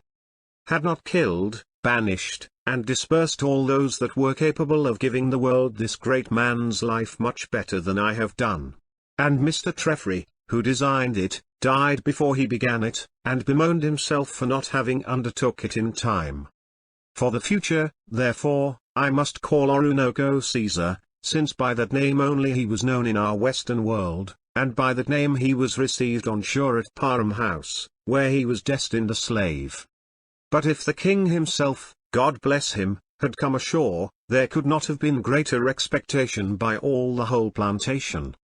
and those neighbouring ones, than was on ours at that time, and he was received more like a governor than a slave, notwithstanding, as the custom was, they assigned him his portion of land, his house, and his business up in the plantation. But as it was more for form than any design to put him to his task, he endured no more of the slave but the name, and remained some days in the house, receiving all visits that were made him, without stirring towards that part of the plantation where the negroes were. At last, he would needs go view his land, his house, and the business assigned him. But he no sooner came to the houses of the slaves, which are like a little town by itself, the negroes all having left work, but they all came forth to behold him, and found he was that prince who had, at several times, sold most of them to these parts, and from a veneration they pay to great men, especially if they know 'em, and from the surprise and awe they had at the sight of him, they all cast themselves at his feet, crying out, in their language, "Live, O king! Long live, O king!" And kissing his feet, paid him even divine homage. Several English gentlemen were with him, and what Mr. Treffry had told him was here confirmed, of which he himself before had no other witness than Caesar himself, but he was infinitely glad to find his grandeur confirmed by the adoration of all the slaves. Caesar, troubled with their over-joy and over-ceremony, besought them to rise, and to receive him as their fellow slave, assuring them he was no better. At which they set up with one accord a most terrible and hideous mourning and condoling, which he and the English had much ado to appease, but at last they prevailed with them, and they prepared all their barbarous music, and every one killed and dressed something of his own stock, for every family has their land apart, on which, at their leisure times, they breed all eatable things, and clubbing it together, made a most magnificent supper, inviting their grandee captain, their prince, to honour it with his presence, which he did, and several English with him, where they all waited on him, some playing, others dancing before him all the time, according to the manners of their several nations, and with unwearied industry endeavouring to please and delight him. While they sat at meat, Mr. Treffry told Caesar that most of these young slaves were undone in love with a fine she-slave, whom they had had about 6 months on their land, the prince, who never heard the name of love without a sigh, nor any mention of it without the curiosity of examining further into the tale, which of all discourses was most agreeable to him, asked how they came to be so unhappy as to be all undone for one fair slave. Treffry, who was naturally amorous, and loved to talk of love as well as anybody, proceeded to tell him they had the most charming black that ever was beheld on their plantation, about 15 or 16 years old. As he guessed, that for his part he had done nothing but sigh for her ever since she came, and that all the white beauties he had seen never charmed him so absolutely as this fine creature had done, and that no man, of any nation, ever beheld her that did not fall in love with her, and that she had all the slaves perpetually at her feet, and the whole country resounded with the fame of Clemeny. For so, said he, we have christened her. But she denies us all with such a noble disdain that 'tis a miracle to see that she who can give such eternal desires should herself be all ice and unconcern. She is adorned with the most graceful modesty that ever beautified youth, the softest sire that, if she were capable of love, one would swear she languished for some absent happy man. And so retired as if she feared a rape even from the god of day, or that the breezes would steal kisses from her delicate mouth. Her task of work, some sighing lover every day makes it his petition to perform for her, which she accepts blushing, and with reluctancy, for fear he will ask her a look for a recompense, which he dares not presume to hope. So great a gnaw she strikes into the hearts of her admirers. I do not wonder, replied the prince, that Clemeny should refuse slaves, being, as you say, so beautiful, but wonder how she escapes those that can entertain her as you can do, or why, being your slave, you do not oblige her to yield. I confess, said Treffry, when I have, against her will, entertained her with love so long as to be transported with my passion even above decency, I have been ready to make use of those advantages of strength and force nature has given me, but oh! She disarms me with that modesty and weeping, so tender and so moving that I retire, and thank my stars she overcame me. The company laughed at his civility to a slave, and Caesar only applauded the nobleness of his passion and nature, since that slave might be noble, or, what was better, have true notions of honor and virtue in her. Thus passed they this night, after having received from the slaves all imaginable respect and obedience. The next day, Treffry asked Caesar to walk when the heat was allayed, and designedly carried him by the cottage of the fair slave, and told him, she whom he spoke of last night lived there retired. But, says he, I would not wish you to approach, for I am sure you will be in love as soon as you behold her. Caesar assured him he was proof against all the charms of that sex, and that if he imagined his heart could be so perfidious to love again, after Imoinda, he believed he should tear it from his bosom. They had no sooner spoke but a little shock dog, that Clemeny had presented her, which she took great delight in, ran out, and she, not knowing anybody was there, ran to get it in again. and bolted out on those who were just speaking of her. When seeing them, she would have run in again, but Geoffrey caught her by the hand, and cried, "Clemeny, however you fly a lover, you ought to pay some respect to this stranger," pointing to Caesar. But she, as if she had resolved never to raise her eyes to the face of a man again, bent them the more to the earth. When he spoke, and gave the prince the leisure to look the more at her, there needed no long gazing, or consideration, to examine who this fair creature was. He soon saw Imoinda all over her. In a minute he saw her face, her shape, her air, her modesty, and all that called forth his soul with joy at his eyes, and left his body destitute of almost life.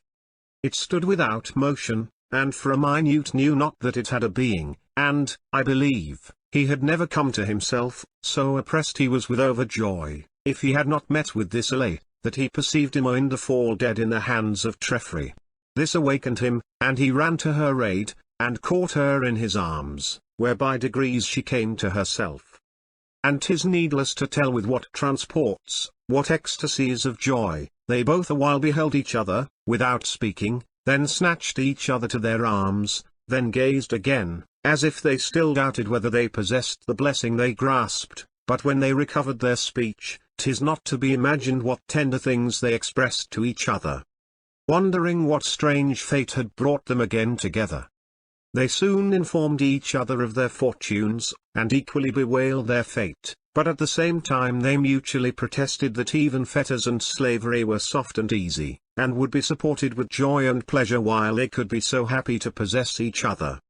and be able to make good their vows. Caesar swore he disdained the empire of the world, while he could behold his Imoinda, and she despised grandeur and pomp, those vanities of her sex.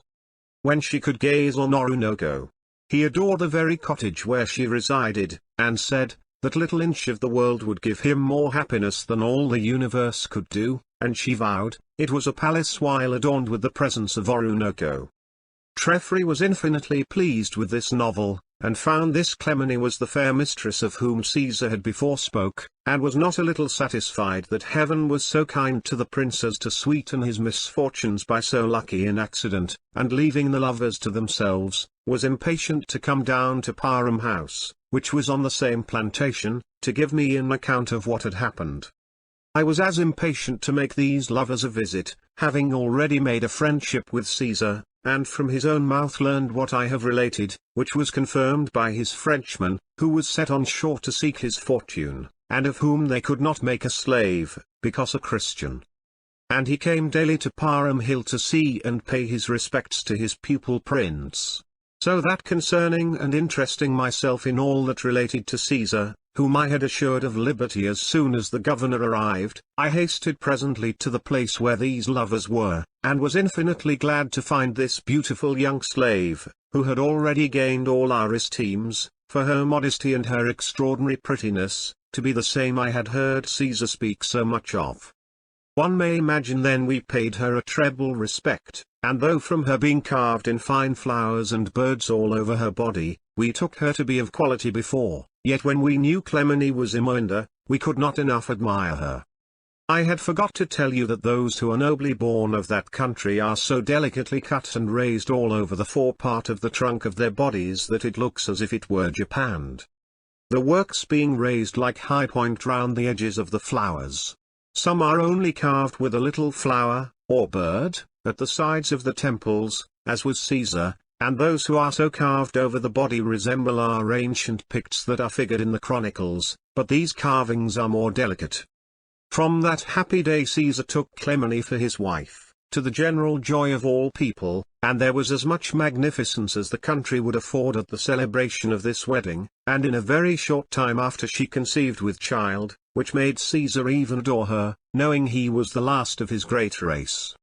This new accident made him more impatient of liberty, and he was every day treating with Geoffrey for his and Clemeny's liberty, and offered either gold or a vast quantity of slaves, which should be paid before they let him go, provided he could have any security that he should go when his ransom was paid.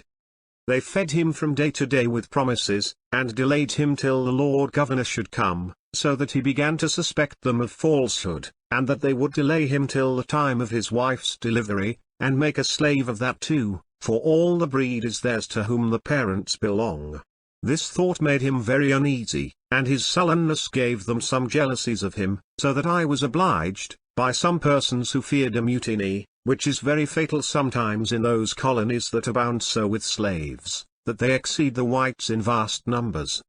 to discourse with Caesar, and to give him all the satisfaction I possibly could. They knew he and Clemeny were scarce an hour in a day from my lodgings, that they eat with me, and that I obliged them in all things I was capable of. I entertained them with the loves of the Romans, and great me, which charmed him to my company, and her, with teaching her all the pretty works that I was mistress of, and telling her stories of nuns, and endeavouring to bring her to the knowledge of the true God.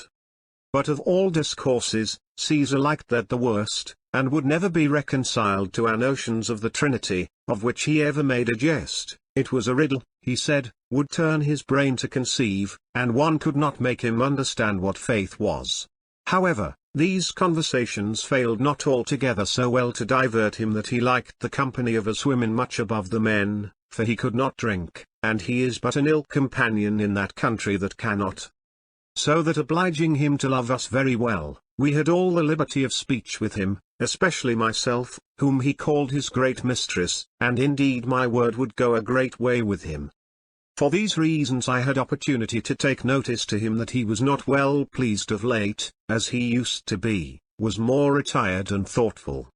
And told him, I took it ill he should suspect we would break our words with him, and not permit both him and Clemeny to return to his own kingdom, which was not so long away, but when he was once on his voyage he would quickly arrive there. He made me some answers that showed a doubt in him, which made me ask what advantage it would be to doubt. It would but give us a fear of him, and possibly compel us to treat him so as I should be very loath to behold, that is, it might occasion his confinement. Perhaps this was not so luckily spoke of me, for I perceived he resented that word, which I strove to soften again in vain. However, he assured me that, whatsoever resolutions he should take, he would act nothing upon the white people, and as for myself, and those upon that plantation where he was, he would sooner forfeit his eternal liberty, and life itself, than lift his hand against his greatest enemy on that place. He besought me to suffer no fears upon his account, for he could do nothing that honor should not dictate, but he accused himself for having suffered slavery so long, yet he charged that weakness on love alone, who was capable of making him neglect even glory itself, and, for which, now he reproaches himself every moment of the day. Much more to this effect he spoke, with an air impatient enough to make me know he would not be long in bondage, and though he suffered only the name of a slave, and had nothing of the toil and labour of one, yet that was sufficient to render him uneasy, and he had been too long idle, who used to be always in action, and in arms. He had a spirit all rough and fierce, and that could not be tamed to lazy rest, and though all endeavours were used to exercise himself in such actions and sports as this world afforded, as running, wrestling, pitching the bar, hunting and fishing, chasing and killing tigers of a monstrous size, which this continent affords in abundance, and wonderful snakes, such as Alexander is reported to have encountered at the river of Amazons, and which Caesar took great delight to overcome, yet these were not actions great enough for his large soul, which was still panting after more renowned actions. Before I parted that day with him, I got, with much ado, a promise from him to rest yet a little longer with patience, and wait the coming of the Lord Governor, who was every day expected on our shore. He assured me he would. And this promise he desired me to know was given perfectly in complaisance to me, in whom he had an entire confidence. After this, I neither thought it convenient to trust him much out of our view, nor did the country, who feared him, but with one accord it was advised to treat him fairly, and oblige him to remain within such a compass. And that he should be permitted, as seldom as could be, to go up to the plantations of the negroes, or, if he did, to be accompanied by some that should be rather in appearance attendants than spies. This care was for some time taken, and Caesar looked upon it as a mark of extraordinary respect, and was glad his discontent had obliged him to be more observant to him. He received new assurance from the overseer, which was confirmed to him by the opinion of all the gentlemen of the country, who made their court to him. During this time that we had his company more frequently than hitherto we had had, it may not be unpleasant to relate to you the diversions we entertained him with, or rather he us.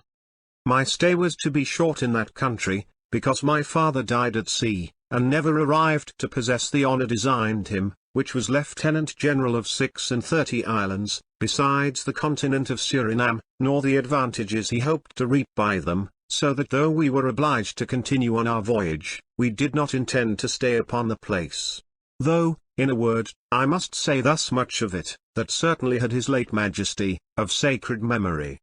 but seen and known what a vast and charming world he had been master of in that continent, he would never have parted so easily with it to the Dutch. 'Tis a continent whose vast extent was never yet known, and may contain more noble earth than all the universe beside, for, they say, it reaches from east to west one way as far as China, and another to Peru. It affords all things both for beauty and use, 'tis their eternal spring, always the very months of April, May, and June. The shades are perpetual, the trees bearing at once all degrees of leaves and fruit, from blooming buds to ripe autumn, groves of oranges, lemons, citrons, figs, nutmegs, and noble aromatics continually bearing their fragrances. The trees appearing all like nosegays adorned with flowers of different kinds, some are all white, some purple, some scarlet, some blue, some yellow, bearing at the same time ripe fruit, and blooming young, or producing every day new. The very wood of all these trees has an intrinsic value above common timber, for they are, when cut, of different colors, glorious to behold, and bear a price considerable, to inlay with all. Besides this, they yield rich balm and gums, so that we make our candles of such an aromatic substance as does not only give us sufficient light, but, as they burn, they cast their perfumes all about. Cedar is the common firing, and all the houses are built with it. The very meat we eat, when set on the table, if it be native, I mean of the country, perfumes the whole room, especially a little beast called an armadillo, a thing which I can liken to nothing so well as a rhinoceros. 'Tis all in white armor, so jointed that it moves as well in it as if it had nothing on. This beast is about the bigness of a pig of 6 weeks old. But it were endless to give an account of all the divers wonderful and strange things that country affords, and which we took a very great delight to go in search of, though those adventures are oftentimes fatal, and at least dangerous. But while we had Caesar in our company on these designs, we feared no harm, nor suffered any. As soon as I came into the country, the best house in it was presented me, called St. John's Hill. It stood on a vast rock of white marble, at the foot of which the river ran a vast depth down, and not to be descended on that side. The little waves, still dashing and washing the foot of this rock, made the softest murmurs and purlings in the world. And the opposite bank was adorned with such vast quantities of different flowers eternally blowing, and every day and hour new, fenced behind them with lofty trees of 1,000 rare forms and colors, that the prospect was the most ravishing that sands can create. On the edge of this white rock, towards the river, was a walk or grove of orange and lemon trees, about half the length of them all here. Flowery and fruit-bearing branches met at the top, and hindered the sun, whose rays are very fierce there, from entering a beam into the grove, and the cool air that came from the river made it not only fit to entertain people in, at all the hottest hours of the day, but refreshed the sweet blossoms, and made it always sweet and charming. And sure, the whole globe of the world cannot show so delightful a place as this grove was. Not all the gardens of boasted Italy can produce a shade to outfie this, which nature had joined with art to render so exceeding fine, and 'tis a marvel to see how such vast trees, as big as English oaks, could take footing on so solid a rock, and in so little earth as covered that rock. But all things by nature there are rare, delightful, and wonderful. But to our sports, sometimes we would go surprising, and in search of young tigers in their dens, watching when the old ones went forth to forage for prey, and oftentimes we have been in great danger, and have fled apace for our lives when surprised by the dams. But once, above all other times, we went on this design, and Caesar was with us, who had no sooner stolen a young tiger from her nest, but going off, we encountered the dam, bearing a buttock of a cow, which she had torn off with her mighty paw, and going with it towards her den. We had only 4 women, Caesar, and an English gentleman, brother to Harry Martin, the great Oliverian. We found there was no escaping this enraged and ravenous beast. However, we women fled as fast as we could from it, but our heels had not saved our lives if Caesar had not laid down his club, when he found the tiger quit her prey to make more speed towards him, and taking Mr. Martin's sword, desired to stand aside, or follow the ladies. He obeyed him, and Caesar met this monstrous beast of mighty size and vast limbs, who came with open jaws upon him, and fixing his awful stern eyes full upon those of the beast, and putting himself into a very steady and good aiming posture of defence, ran his sword quite through her breast down to her very heart. Home to the hilt of the sword, the dying beast stretched forth her paw, and going to grasp his thigh, surprised with death in that very moment, did him no other harm than fixing her long nails in his flesh very deep, feebly wounded him, but could not grasp the flesh to tear off any. When he had done this, he hollowed to us to return, which, after some assurance of his victory, we did, and found him lunging out the sword from the bosom of the tiger, who was laid in her blood on the ground. He took up the club, and with an unconcern that had nothing of the joy or gladness of a victory, he came and laid the whelp at my feet. We all extremely wondered at his daring, and at the bigness of the beast, which was about the height of an heifer, but of mighty great and strong limbs. Another time being in the woods, he killed a tiger which had long infested that part, and borne away abundance of sheep and oxen, and other things that were for the support of those to whom they belonged. Abundance of people assailed this beast, some affirming they had shot her with several bullets quite through the body, at several times, and some swearing they shot her through the very heart, and they believed she was a devil rather than a mortal thing. Caesar had often said he had a mind to encounter this monster, and spoke with several gentlemen who had attempted her, one crying, "I shot her with so many poisoned arrows," another with his gun in this part of her, and another in that, so that he, remarking all these places where she was shot, fancied still he should overcome her by giving her another sort of a wound than any had yet done, and one day said, at the table, "What trophies and garlands, ladies, will you make me, if I bring you home the heart of this ravenous beast, that eats up all your lambs and pigs?" We all promised he should be rewarded at all our hands. So taking a bow, which he chose out of a great many, he went up into the wood, with 2 gentlemen. Where he imagined this devourer to be, they had not passed very far in it, but they heard her voice, growling and grumbling, as if she were pleased with something she was doing. When they came in view, they found her muzzling in the belly of a new ravished sheep, which she had torn open, and seeing herself approached, she took fast hold of her prey with her 4 paws, and set a very fierce raging look on Caesar, without offering to approach him, for fear at the same time of losing what she had in possession. So that Caesar remained a good while, only taking aim, and getting an opportunity to shoot her where he designed. 'Twas some time before he could accomplish it, and to wound her, and not kill her, would but have enraged her the more, and endangered him. He had a quiver of arrows at his side, so that if one failed, he could be supplied. At last, retiring a little, he gave her opportunity to eat, for he found she was ravenous, and fell to as soon as she saw him retire, being more eager of her prey than of doing new mischiefs, when he going softly to one side of her, and hiding his person behind certain herbage that grew high and thick, he took so good aim that, as he intended, he shot her just into the eye, and the arrow was sent with so good a will, and so sure a hand, that it stuck in her brain, and made her caper, and become mad for a moment or 2, but being seconded by another arrow, she fell dead upon the prey. Caesar cut her open with a knife, to see where those wounds were that had been reported to him, and why she did not die of them. But I shall now relate a thing that, possibly, will find no credit among men, because 'tis a notion commonly received with us that nothing can receive a wound in the heart and live. But when the hearts of this courageous animal was taken out, there were 7 bullets of lead in it, the wound seamed up with great scars.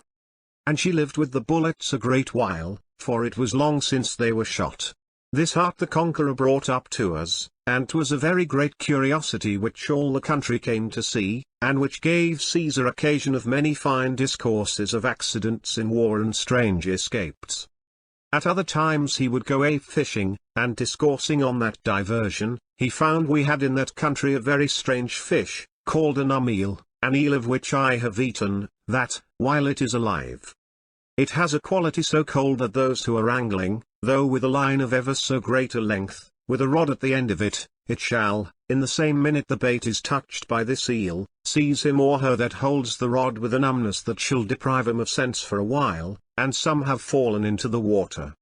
and others dropped as dead on the banks of the rivers where they stood, as soon as this fish touches the bait. Caesar used to laugh at this, and believed it impossible a man could lose his force at the touch of a fish, and could not understand that philosophy, that a cold quality should be of that nature. However,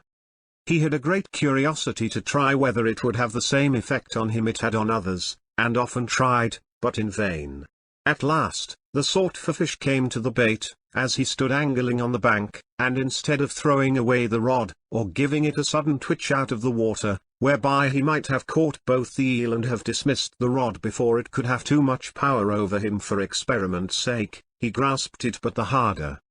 and fainting fell into the river, and being still possessed of the rod, the tide carried him, senseless as he was, a great way, till an Indian boat took him up, and perceived, when they touched him, a numbness seized them, and by that knew the rod was in his hand, which with a paddle, that is, a short oar, they struck away, and snatched it into the boat, eel and all. If Caesar was almost dead, with the effect of this fish, he was more so with that of the water, where he had remained the space of going a league, and they found they had much ado to bring him back to life, but at last they did, and brought him home, where he was in a few hours well recovered and refreshed, and not a little ashamed to find he should be overcome by an eel, and that all the people who heard his defiance would laugh at him. But we cheered him up, and he being convinced, we had the eel at supper, which was a quarter of an ell about, and most delicate meat, and was of the more value, since it cost so dear as almost the life of so gallant a man. About this time we were in many mortal fears about some disputes the English had with the Indians, so that we could scarce trust ourselves, without great numbers, to go to any Indian towns or place where they abode, for fear they should fall upon us, as they did immediately after my coming away, and the place being in the possession of the Dutch, they used them not so civilly as the English, so that they cut in pieces all they could take, getting into houses, and hanging up the mother and all her children about her, and cut a footman, I left behind me, all in joints, and nailed him to trees. This feud began while I was there, so that I lost half the satisfaction I proposed, in not seeing and visiting the Indian towns. But one day, bemoaning of our misfortunes upon this account, Caesar told us we need not fear,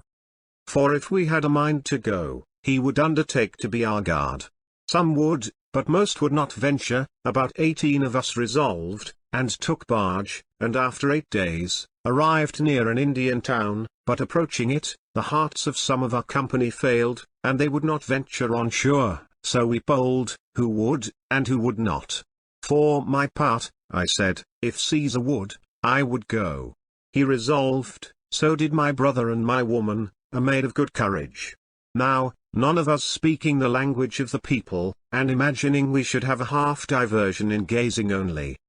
and not knowing what they said, we took a fisherman that lived at the mouth of the river, who had been a long inhabitant there, and obliged him to go with us. But because he was known to the Indians, as trading among them, and being, by long living there, become a perfect Indian in color, we, who had a mind to surprise them, by making them see something they never had seen, that is, white people, resolved only myself, my brother, and woman should go, so Caesar, the fisherman, and the rest, hiding behind some thick reeds and flowers that grew in the banks, let us pass on towards the town, which was on the bank of the river all along. A little distant from the houses, or huts, we saw some dancing, others busied in fetching and carrying of water from the river. They had no sooner spied us but they set up a loud cry, that frighted us at first. We thought it had been for those that should kill us, but it seems it was of wonder and amazement. They were all naked, and we were dressed, so as is most commode for the hot countries, very glittering and rich, so that we appeared extremely fine. My own hair was cut short, and I had a taffety cap, with black feathers on my head. My brother was in a stuff suit, with silver loops and buttons, and abundance of green ribbon. This was all infinitely surprising to them, and because we saw them stand still till we approached them, we took heart and advanced, came up to them, and offered them our hands, which they took, and looked on us round about, calling still for more company, who came swarming out, all wondering, and crying out Teepim. Taking their hair up in their hands, and spreading it wide to those they called out to, as if they would say, as indeed it signified, numberless wonders, or not to be recounted, no more than to number the hair of their heads. By degrees they grew more bold, and from gazing upon us round, they touched us, laying their hands upon all the features of our faces, feeling our breasts and arms, taking up one petticoat, then wondering to see another, admiring our shoes and stockings. But more our garters, which we give 'em, and they tied about their legs, being laced with silver lace at the ends, for they much esteem any shining things. In fine, we suffered 'em to survey us as they pleased. And we thought they would never have done admiring us. When Caesar, and the rest, saw we were received with such wonder, they came up to us, and finding the Indian trader whom they knew, for 'tis by these fishermen, called Indian traders, we hold a commerce with them, for they love not to go far from home, and we never go to them. When they saw him, therefore, they set up a new joy, and cried in their language, "Oh, here's our Tigami, and we shall now know whether those things can speak." So advancing to him, some of them gave him their hands, and cried, "Amora Tigami," which is as much as, "How do you do?" or, "Welcome, friend," and all, with one din, began to gabble to him, and asked if we had sense and wit, if we could talk of affairs of life and war, as they could do, if we could hunt,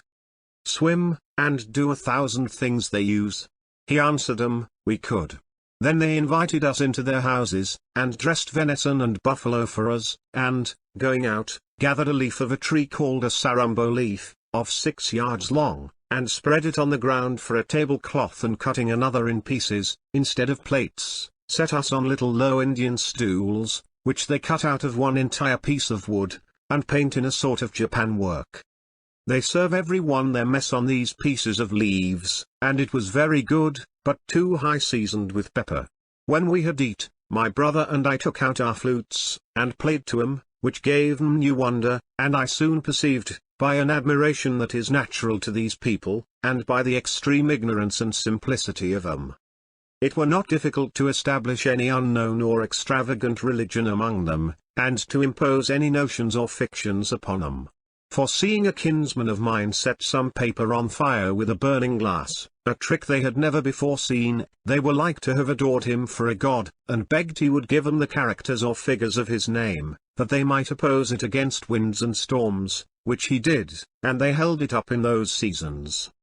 and fancied it had a charm to conquer them, and kept it like a holy relic. They are very superstitious, and called him the great Pe, that is, prophet. They showed us their Indian Pe, a youth of about 16 years old, as handsome as nature could make a man. They consecrate a beautiful youth from his infancy, and all arts are used to complete him in the finest manner,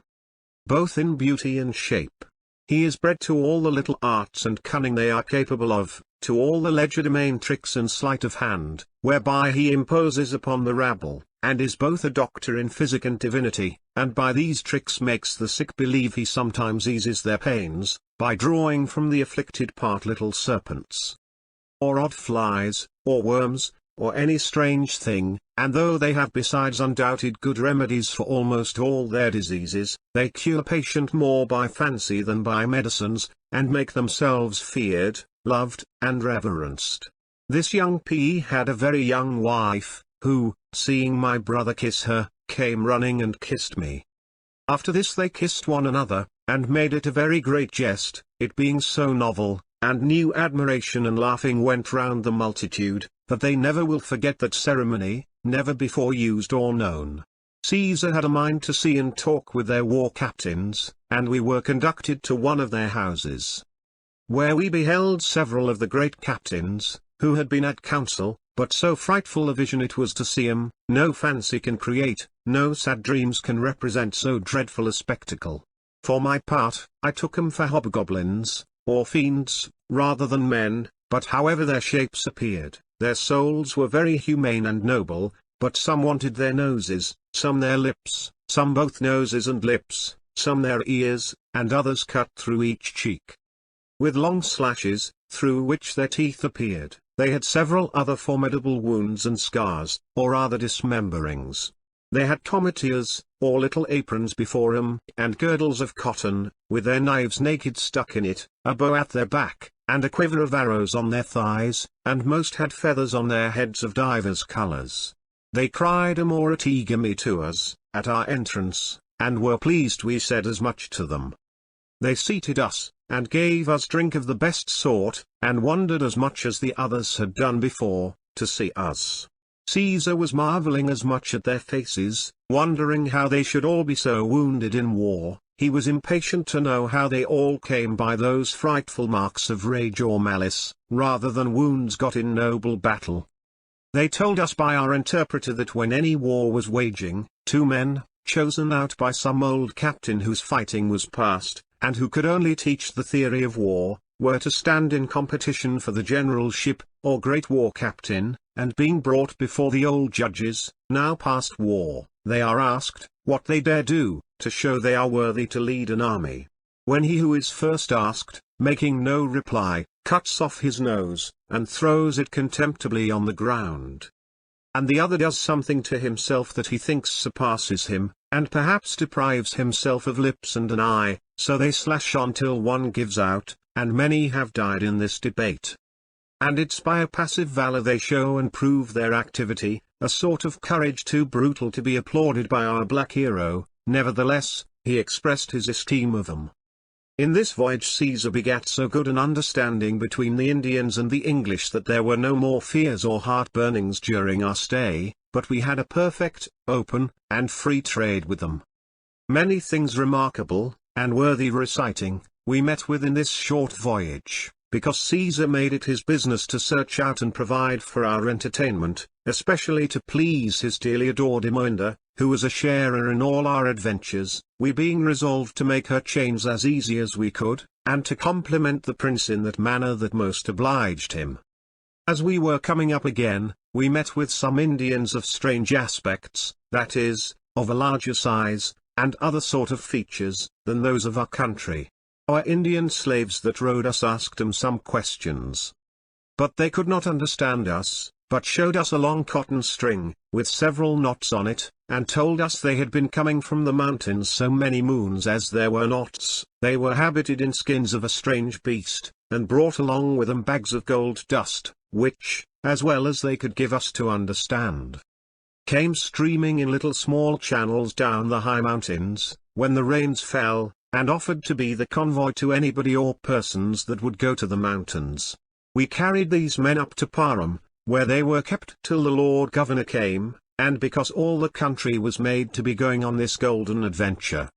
the governor, by letters, commanded, for they sent some of the gold to him, that a guard should be set at the mouth of the river of Amazons, a river so called, almost as broad as the river of Thames, and prohibited all people from going up that river, it conducting to those mountains of gold. But we going off for England before the project was further prosecuted, and the governor being drowned in a hurricane, either the designed Ide or the Dutch have the advantage of it, and 'tis to be bemoaned what his majesty lost by losing that part of America.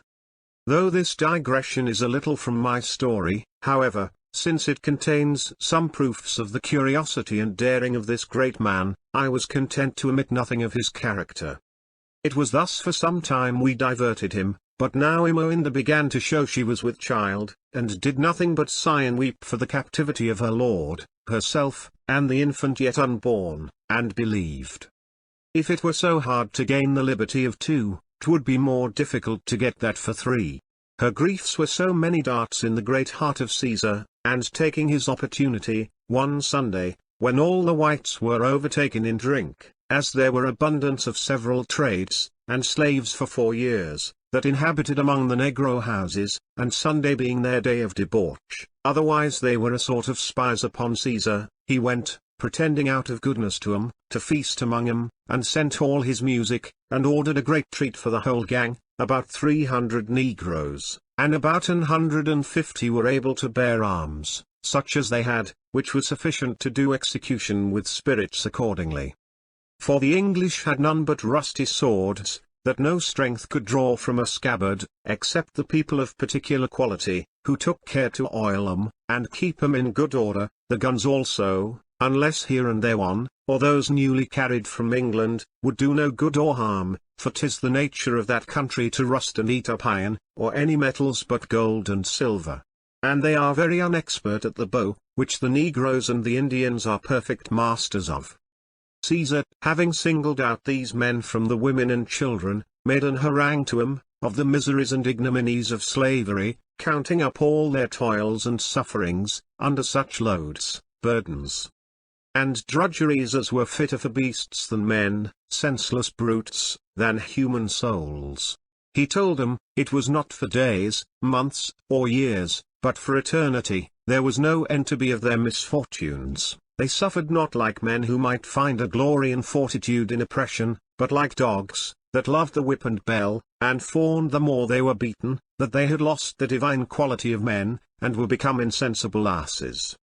fit only to bear, nay, worse, an ass, or dog, or horse, having done his duty could lie down in retreat, and rise to work again, and while he did his duty, endured no stripes, but men, villainous, senseless men, such as they, toiled on all the tedious week till Black Friday, and then, whether they worked or not, whether they were faulty or meriting, they, promiscuously, the innocent with the guilty, suffered the infamous whip, the sordid stripes, from their fellow slaves, till their blood trickled from all parts of their body, blood, whose every drop ought to be revenged with the life of some of those tyrants that impose it.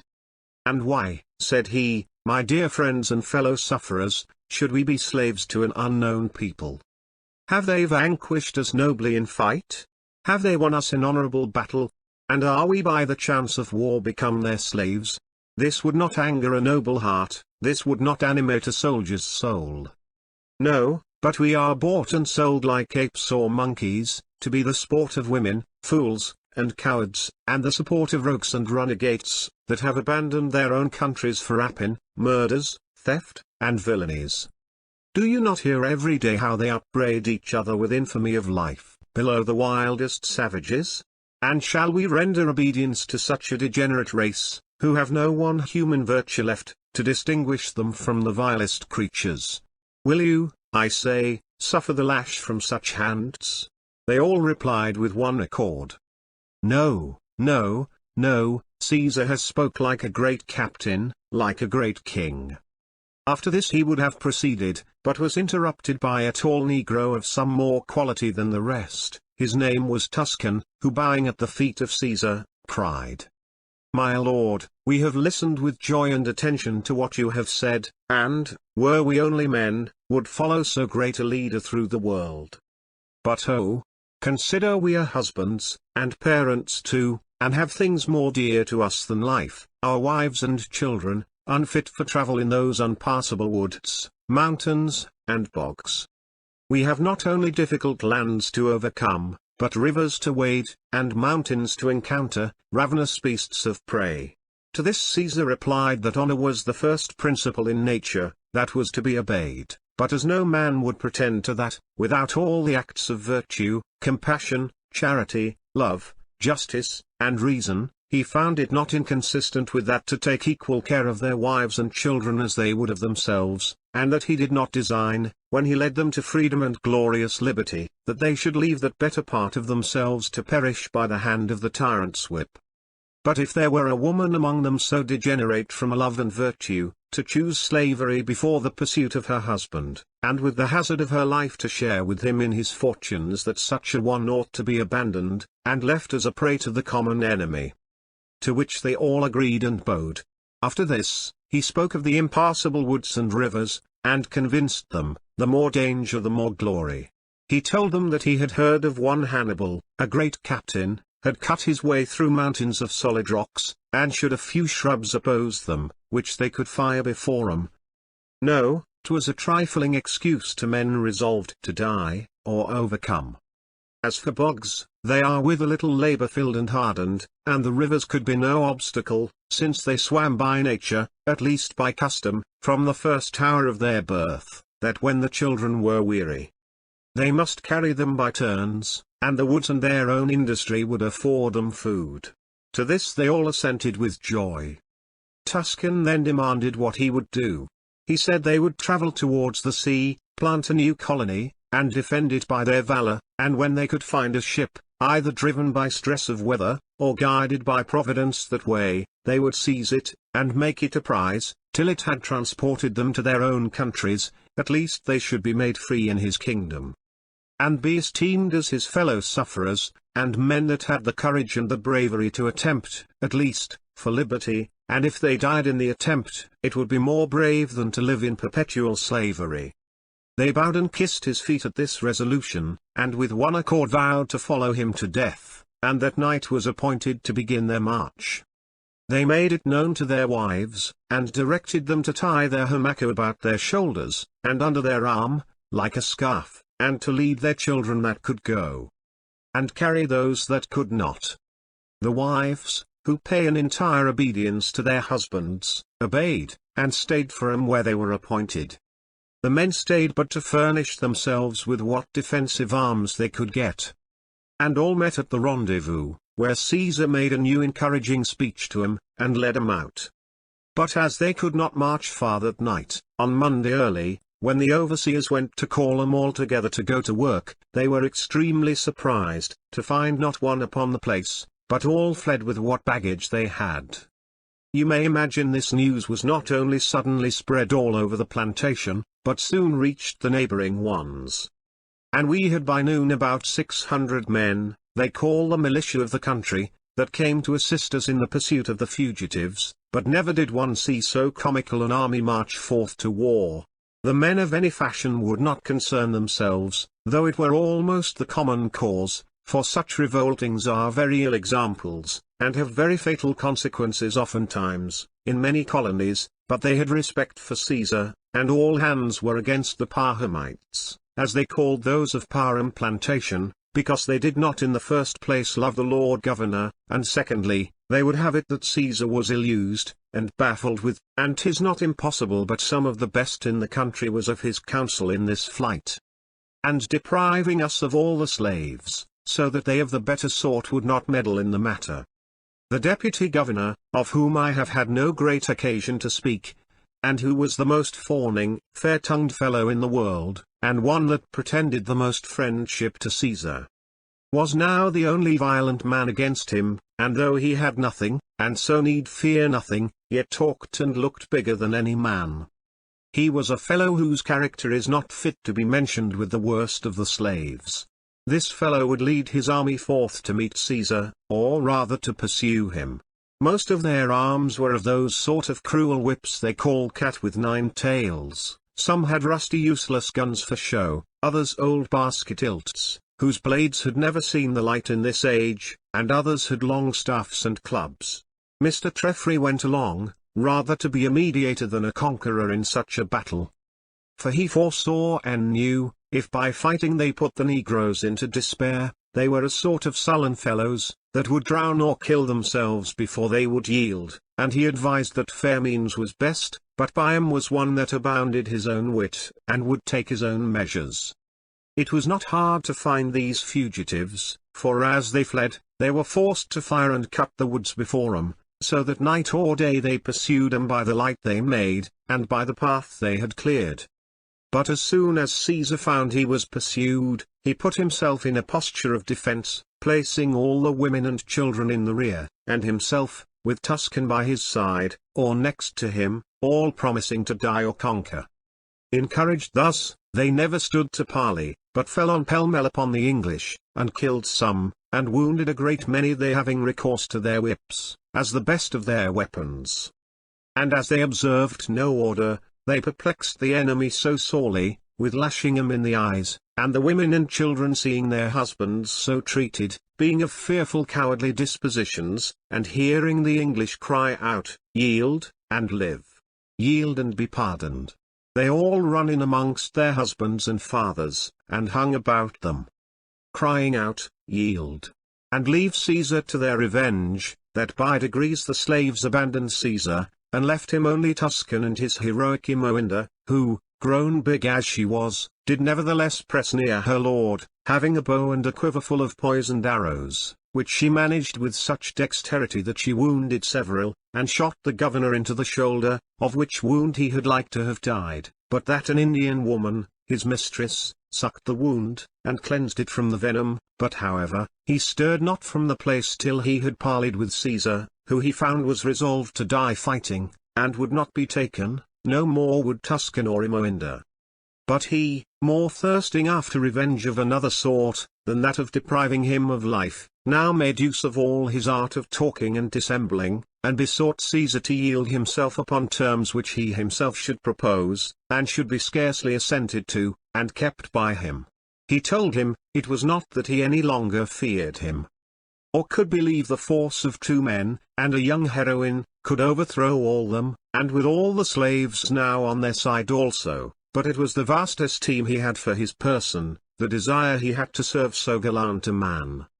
and to hinder himself from the reproach hereafter of having been the occasion of the death of a prince whose valor and magnanimity deserved the empire of the world. He protested to him, he looked upon this action as gallant and brave, however tending to the prejudice of his lord and master, who would by it have lost so considerable a number of slaves.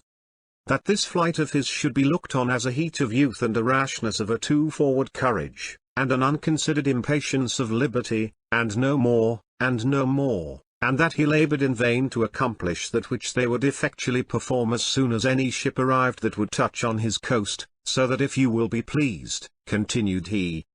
to surrender yourself, all imaginable respect shall be paid you, and yourself, your wife, and child, if it be born here, shall depart free out of our land. But Caesar would hear of no composition, though by emerged, if he pursued and went on in his design, he would inevitably perish, either by great snakes, wild beasts, or hunger, and he ought to have regard to his wife, whose condition required ease, and not the fatigues of tedious travel, where she could not be secured from being devoured. But Caesar told him there was no faith in the white men, or the gods they adored, who instructed them in principles so false that honest men could not live amongst them, though no people professed so much, none performed so little. That he knew what he had to do when he dealt with men of honor, but with them a man ought to be eternally on his guard, and never to eat and drink with Christians, without his weapon of defense in his hand, and, for his own security, never to credit one word they spoke.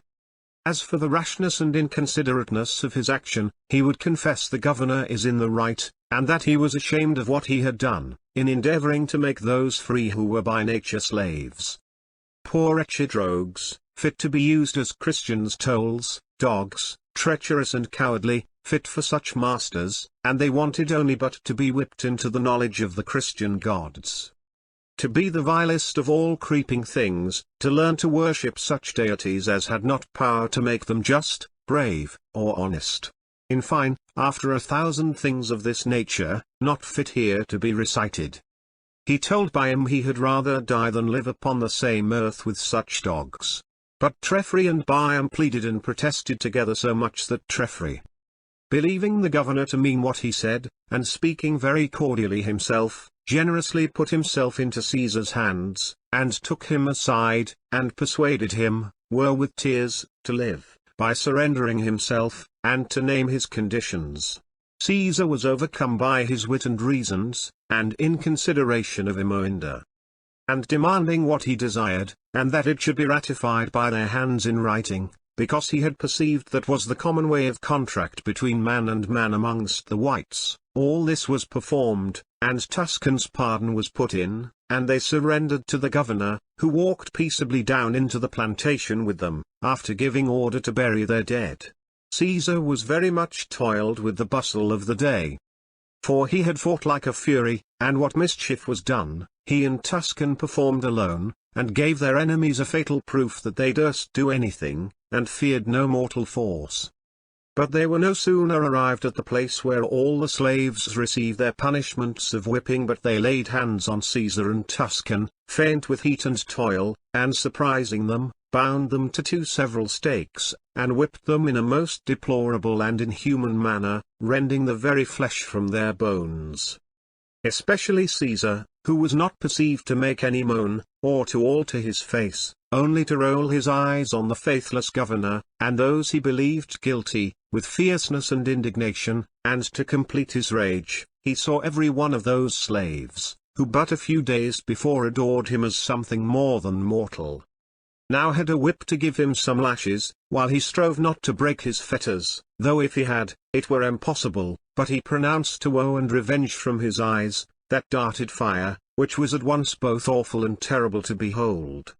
When they thought they were sufficiently revenged on him, they untied him, almost fainting with loss of blood, from 1,000 wounds all over his body, from which they had rent his clothes, and led him bleeding and naked as he was, and loaded him all over with irons, and then rubbed his wounds, to complete their cruelty, with Indian pepper, which had like to have made him raving mad, and, in this condition made him so fast to the ground that he could not stir, if his pains and wounds would have given him leave. They spared Imoinda, and did not let her see this barbarity committed towards her lord, but carried her down to Parum, and shut her up, which was not in kindness to her, but for fear she should die with the sight, or miscarry, and then they should lose a young slave, and perhaps the mother. You must know that when the news was brought on Monday morning that Caesar had betaken himself to the woods, and carried with him all the negroes, we were possessed with extreme fear, which no persuasions could dissipate, that he would secure himself till night, and them, that he would come down and cut all our throats. This apprehension made all the females of us fly down the river to be secured, and while we were away, they acted this cruelty, for I suppose I had authority and interest enough there, had I suspected any such thing, to have prevented it. But we had not gone many leagues but the news overtook us, that Caesar was taken and whipped like a common slave. We met on the river with Colonel Martin, a man of great gallantry, wit, and goodness, and whom I have celebrated in a character of my new comedy, by his own name. In memory of so brave a man. He was wise and eloquent, and, from the fineness of his parts, bore a great sway over the hearts of all the colony. He was a friend to Caesar, and resented this false dealing with him very much. We carried him back to Parum, thinking to have made an accommodation, when he came.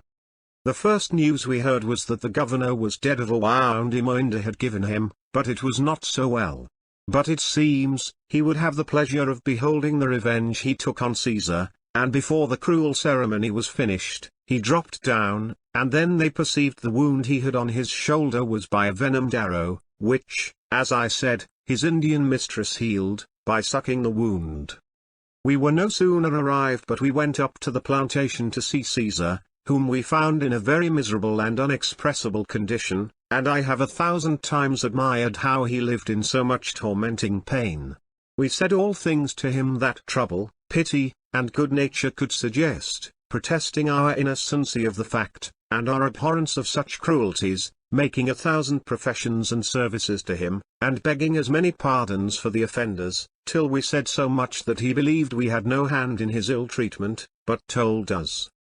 he could never pardon Byam. As for Treffry, he confessed he saw his grief and sorrow for his suffering, which he could not hinder, but was like to have been beaten down by the very slaves, for speaking in his defence, but for Byam, who was their leader, their head, and should, by his justice and honour,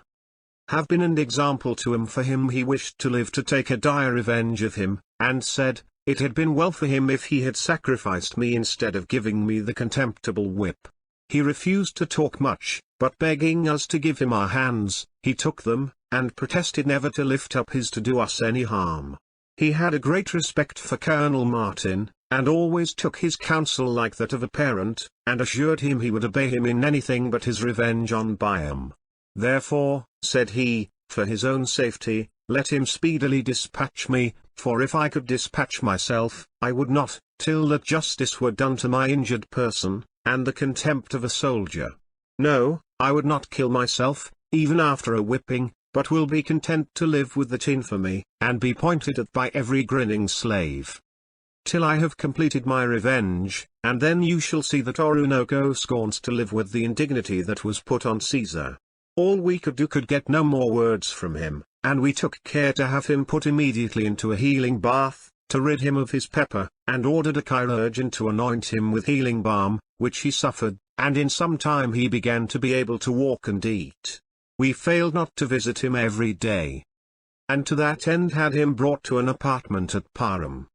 The governor had no sooner recovered, and had heard of the menaces of Caesar, but he called his council, who, not to disgrace them, or burlesque the government there, consisted of such notorious villains as Newgate never transported, and, possibly, originally were such who understood neither the laws of God or man, and had no sort of principles to make them worthy the name of men, but at the very council table would contradict and fight with one another, and swear so bloodily that 'twas terrible to hear and see 'em. Some of them were afterwards hanged when the Dutch took possession of the place, others sent off in chains. But calling these special rulers of the nation together, and requiring their counsel in this weighty affair, they all concluded that, damn 'em, it might be their own cases, and that Caesar ought to be made an example to all the negroes, to fright 'em from daring to threaten their betters, their lords and masters, and at this rate no man was safe from his own slaves, and concluded, nem in contradicent, that Caesar should be hanged. Treffry then thought it time to use his authority, and told Byam his command did not extend to his lord's plantation, and that Parham was as much exempt from the law as Whitehall, and that they ought no more to touch the servants of the Lord,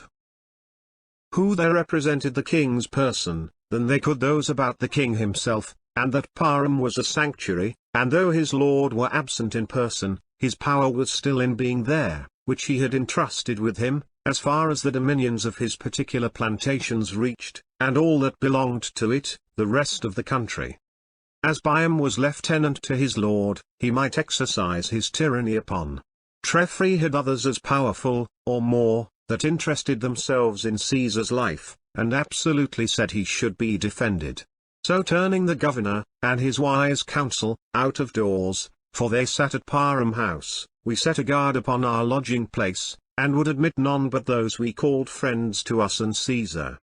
The governor having remained wounded at Parham till his recovery was completed, Caesar did not know but he was still there, and indeed, for the most part, his time was spent there, for he was one that loved to live at other people's expense, and if he were a day absent, he was 10 present there, and used to play and walk, and hunt and fish with Caesar.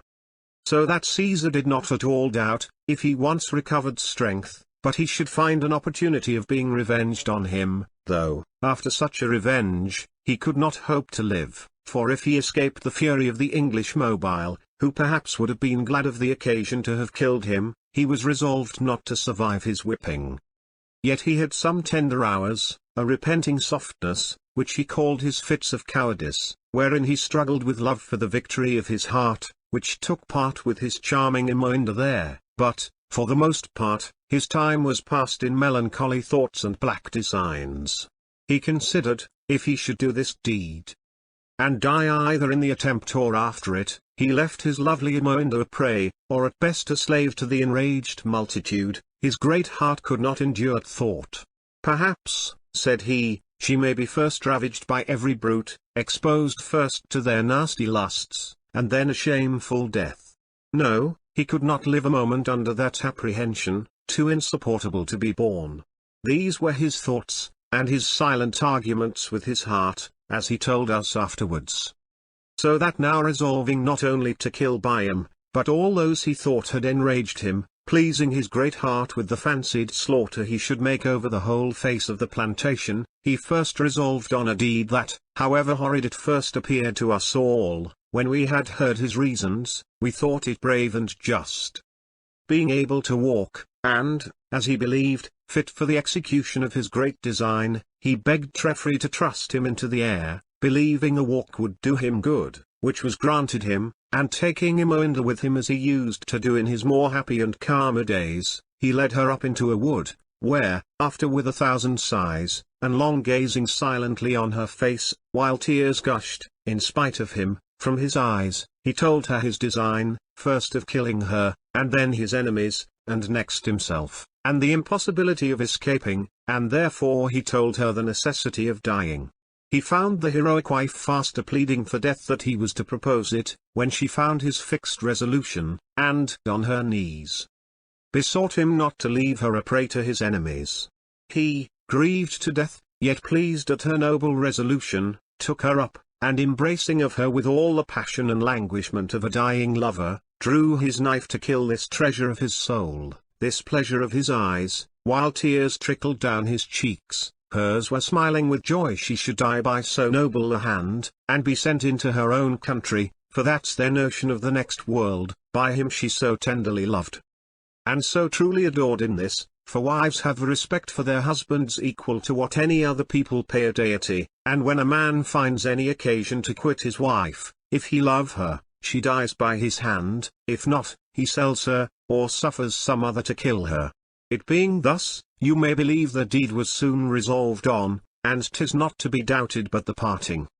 The eternal leave-taking of two such lovers, so greatly born, so sensible, so beautiful, so young, and so fond, must be very moving, as the relation of it was to be afterwards. All that love could say in such cases being ended, and all the intermitting irresolutions being adjusted, the lovely, young, and adored victim lays herself down before the sacrificer, while he, with a hand resolved, and a heart breaking within, gave the fatal stroke, first cutting her throat, and then severing her yet smiling face from that delicate body, pregnant as it was with the fruits of tenderest love. As soon as he had done, he laid the body decently on leaves and flowers, of which he made a bed, and concealed it under the same coverlid of nature. Only her face he left yet bare to look on, but when he found she was dead, and past all retrieve, never more to bless him with her eyes and soft language, his grief swelled up to rage, he tore, he raved, he roared like some monster of the wood, calling on the loved name of Imoinda. 1,000 times he turned the fatal knife that did the deed toward his own heart, with a resolution to go immediately after her, but dire revenge, which was now 1,000 times more fierce in his soul than before, prevents him, and he would cry out, "No, since I have sacrificed Imoinda to my revenge, shall I lose that glory which I have purchased so dear, as the price of the fairest, dearest, softest creature that ever nature made? No, no." Then at her name grief would get the ascendant of rage, and he would lie down by her side, and water her face with showers of tears, which never were wont to fall from those eyes, and however bent he was on his intended slaughter, he had not power to stir from the sight of this dear object, now more beloved and more adored than ever. He remained in this deplorable condition for 2 days, and never rose from the ground where he had made her sad sacrifice, at last rousing from her side, and accusing himself of living too long. Now Imoinda was dead, and that the deaths of those barbarous enemies were deferred too long, he resolved now to finish the great work, but offering to rise, he found his strength so decayed that he swayed to and fro, like boughs assailed by contrary winds, so that he was forced to lie down again, and try to summon all his courage to his aid. He found his brains turned round, and his eyes were dizzy, and objects appeared not the same to him they were wont to do, his breath was short, and all his limbs surprised with a faintness he had never felt before. He had not eaten 2 days, which was one occasion of his feebleness, but excess of grief was the greatest, yet still he hoped he should never recover vigour to act his design, and lay expecting it yet 6 days longer, still mourning over the dead idol of his heart and striving every day to rise, but could not. In all this time you may believe we were in no little affliction for Caesar and his wife. Some were of opinion he was escaped, never to return, others thought some accident had happened to him, but however, we failed not to send out 100 people several ways, to search for him. A party of about 40 went that way he took, among whom was Tuscan, who was perfectly reconciled to Byam. They had not gone very far into the wood, but they smelt an unusual smell, as of a dead body, for stinks must be very noisome that can be distinguished among such a quantity of natural sweets as every inch of that land produces. So that they concluded they should find him dead, or some body that was so. They passed on towards it, as loathsome as it was, and made such rustling among the leaves that lie thick on the ground, by continual falling, that Caesar heard he was approached, and though he had, during the space of these 8 days, endeavoured to rise, but found he wanted strength, yet looking up, and seeing his pursuers, he rose, and reeled to a neighbouring tree, against which he fixed his back, and being within a dozen yards of those that advanced and saw him, he called out to them, and bid them approach no nearer, if they would be safe. So that they stood still, and hardly believing their eyes, that would persuade them that it was Caesar that spoke to him, so much was he altered. They asked him what he had done with his wife, for they smelt a stink that almost struck them dead. He, pointing to the dead body, sighing, cried, "Behold her there." They put off the flowers that covered her, with their sticks, and found she was killed, and cried out, "O monster! That hast murdered thy wife." Then asking him why he did so cruel a deed, he replied, he had no leisure to answer impertinent questions. "You may go back," continued he, "and tell the faithless governor he may thank fortune that I am breathing my last, and that my arm is too feeble to obey my heart, in what it had designed him." But his tongue faltering, and trembling, he could scarce end what he was saying. The English, taking advantage of his weakness, cried, "Let us take him alive by all means." He heard them, and, as if he had revived from a fainting, or a dream, he cried out, "No, gentlemen, you are deceived. You will find no more Caesars to be whipped, no more find a faith in me. Feeble as you think me, I have strength yet left to secure me from a second indignity." They swore all anew, and he only shook his head, and beheld them with scorn. Then they cried out, "Who will venture on this single man? Will nobody?" They stood all silent while Caesar replied, "Fatal will be the attempt to the first adventurer, let him assure himself." And, at that word, held up his knife in a menacing posture. "Look ye, ye faithless crew," said he, "'tis not life I seek, nor am I afraid of dying." And at that word, cut a piece of flesh from his own throat, and threw it at them.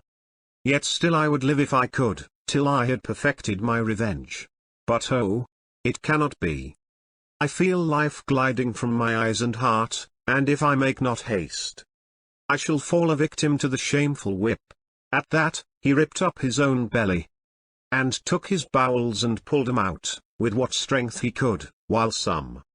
on their knees imploring, besought him to hold his hand. But when they saw him tottering, they cried out, "Will none venture on him?" A bold Englishman cried, "Yes, if he were the devil." Taking courage when he saw him almost dead, and swearing a horrid oath for his farewell to the world,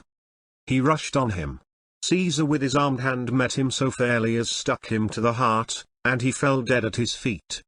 Tuscan, seeing that, cried out, "I love thee, O Caesar, and therefore will not let thee die, if possible," and running to him, took him in his arms, but, at the same time, warding a blow that Caesar made at his bosom, he received it quite through his arm, and Caesar having not the strength to pluck the knife forth, though he attempted it, Tuscan neither pulled it out himself, nor suffered it to be pulled out, but came down with it sticking in his arm, and the reason he gave for it was, because the air should not get into the wound. They put their hands across, and carried Caesar between 6 of them, fainting as he was, and though they thought dead, or just dying, and they brought him to Parum, and laid him on a couch, and had the chirurgeon immediately to him, who dressed his wounds, and sewed up his belly,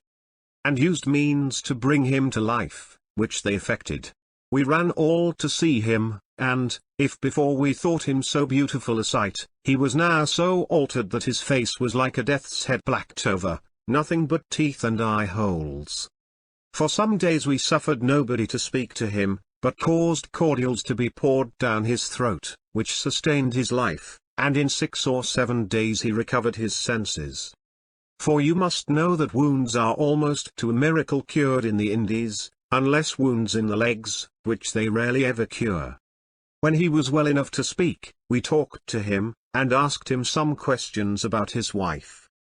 and the reasons why he killed her, and he then told us what I have related of that resolution, and of his parting, and he besought us we would let him die, and was extremely afflicted to think it was possible he might live. He assured us, if we did not dispatch him, he would prove very fatal to a great many. We said all we could to make him live, and gave him new assurances, but he begged we would not think so poorly of him, or of his love to Imoinda, to imagine we could flatter him to life again, but the chirurgeon assured him he could not live, and therefore he need not fear. We were all, but Caesar, afflicted at this news. And the sight was ghastly, his discourse was sad, and the earthy smell about him was so strong that I was persuaded to leave the place for some time, being myself very sickly, and very apt to fall into fits of dangerous illness upon any extraordinary melancholy. The servants, and Treffry, and the chirurgeons, promised all to take what possible care they could of the life of Caesar, and I, taking boat, went with other company to Colonel Martin's, about 3 days' journey down the river. But I was no sooner gone than the governor, taking Treffry, about some pretended earnest business, a day's journey up the river, having communicated his design to one Bannister, a wild Irishman, and one of the council, a fellow of absolute barbarity, and fit to execute any villainy, but rich, he came up to Parham, and forcibly took Caesar, and had him carried to the same post where he was whipped, and causing him to be tied to it, and a great fire made before him, he told him he should die like a dog, as he was. Caesar replied, this was the first piece of bravery that ever Bannister did, and he never spoke sense till he pronounced that word, and, if he would keep it, he would declare, in the other world, that he was the only man of all the whites, that ever he heard speak truth. And turning to the men that had bound him, he said, my friends, am I to die, or to be whipped? And they cried, whipped. No, you shall not escape so well. And then he replied, smiling, a blessing on thee, and assured them they need not tie him, for he would stand fixed like a rock, and endure death so as should encourage them to die. But, if you whip me, said he, be sure you tie me fast. He had learned to take tobacco, and when he was assured he should die, he desired they would give him a pipe in his mouth, ready lighted, which they did. And the executioner came, and first cut off his members, and threw them into the fire. After that, with an ill-favoured knife, they cut off his ears and his nose and burned them. He still smoked on, as if nothing had touched him. Then they hacked off one of his arms, and still he bore up, and held his pipe, but at the cutting off the other arm, his head sunk, and his pipe dropped, and he gave up the ghost, without a groan or a reproach. My mother and sister were by him all the while, but not suffered to save him, so rude and wild were the rabble, and so inhuman were the justices who stood by to see the execution, who after paid dearly enough for their insolence. They cut Caesar in quarters, and sent them to several of the chief plantations. One quarter was sent to Colonel Martin, who refused it, and swore he had rather see the quarters of Bannister, and the governor himself, than those of Caesar, on his plantations, and that he could govern his negroes without terrifying and grieving them with frightful spectacles of a mangled king. Thus died this great man, worthy of a better fate, and a more sublime wit than mine to write his praise. Yet, I hope, the reputation of my pen is considerable enough to make his glorious name to survive all the ages, with that of the brave, the beautiful, and the constant Imoinda. The end. Thank you.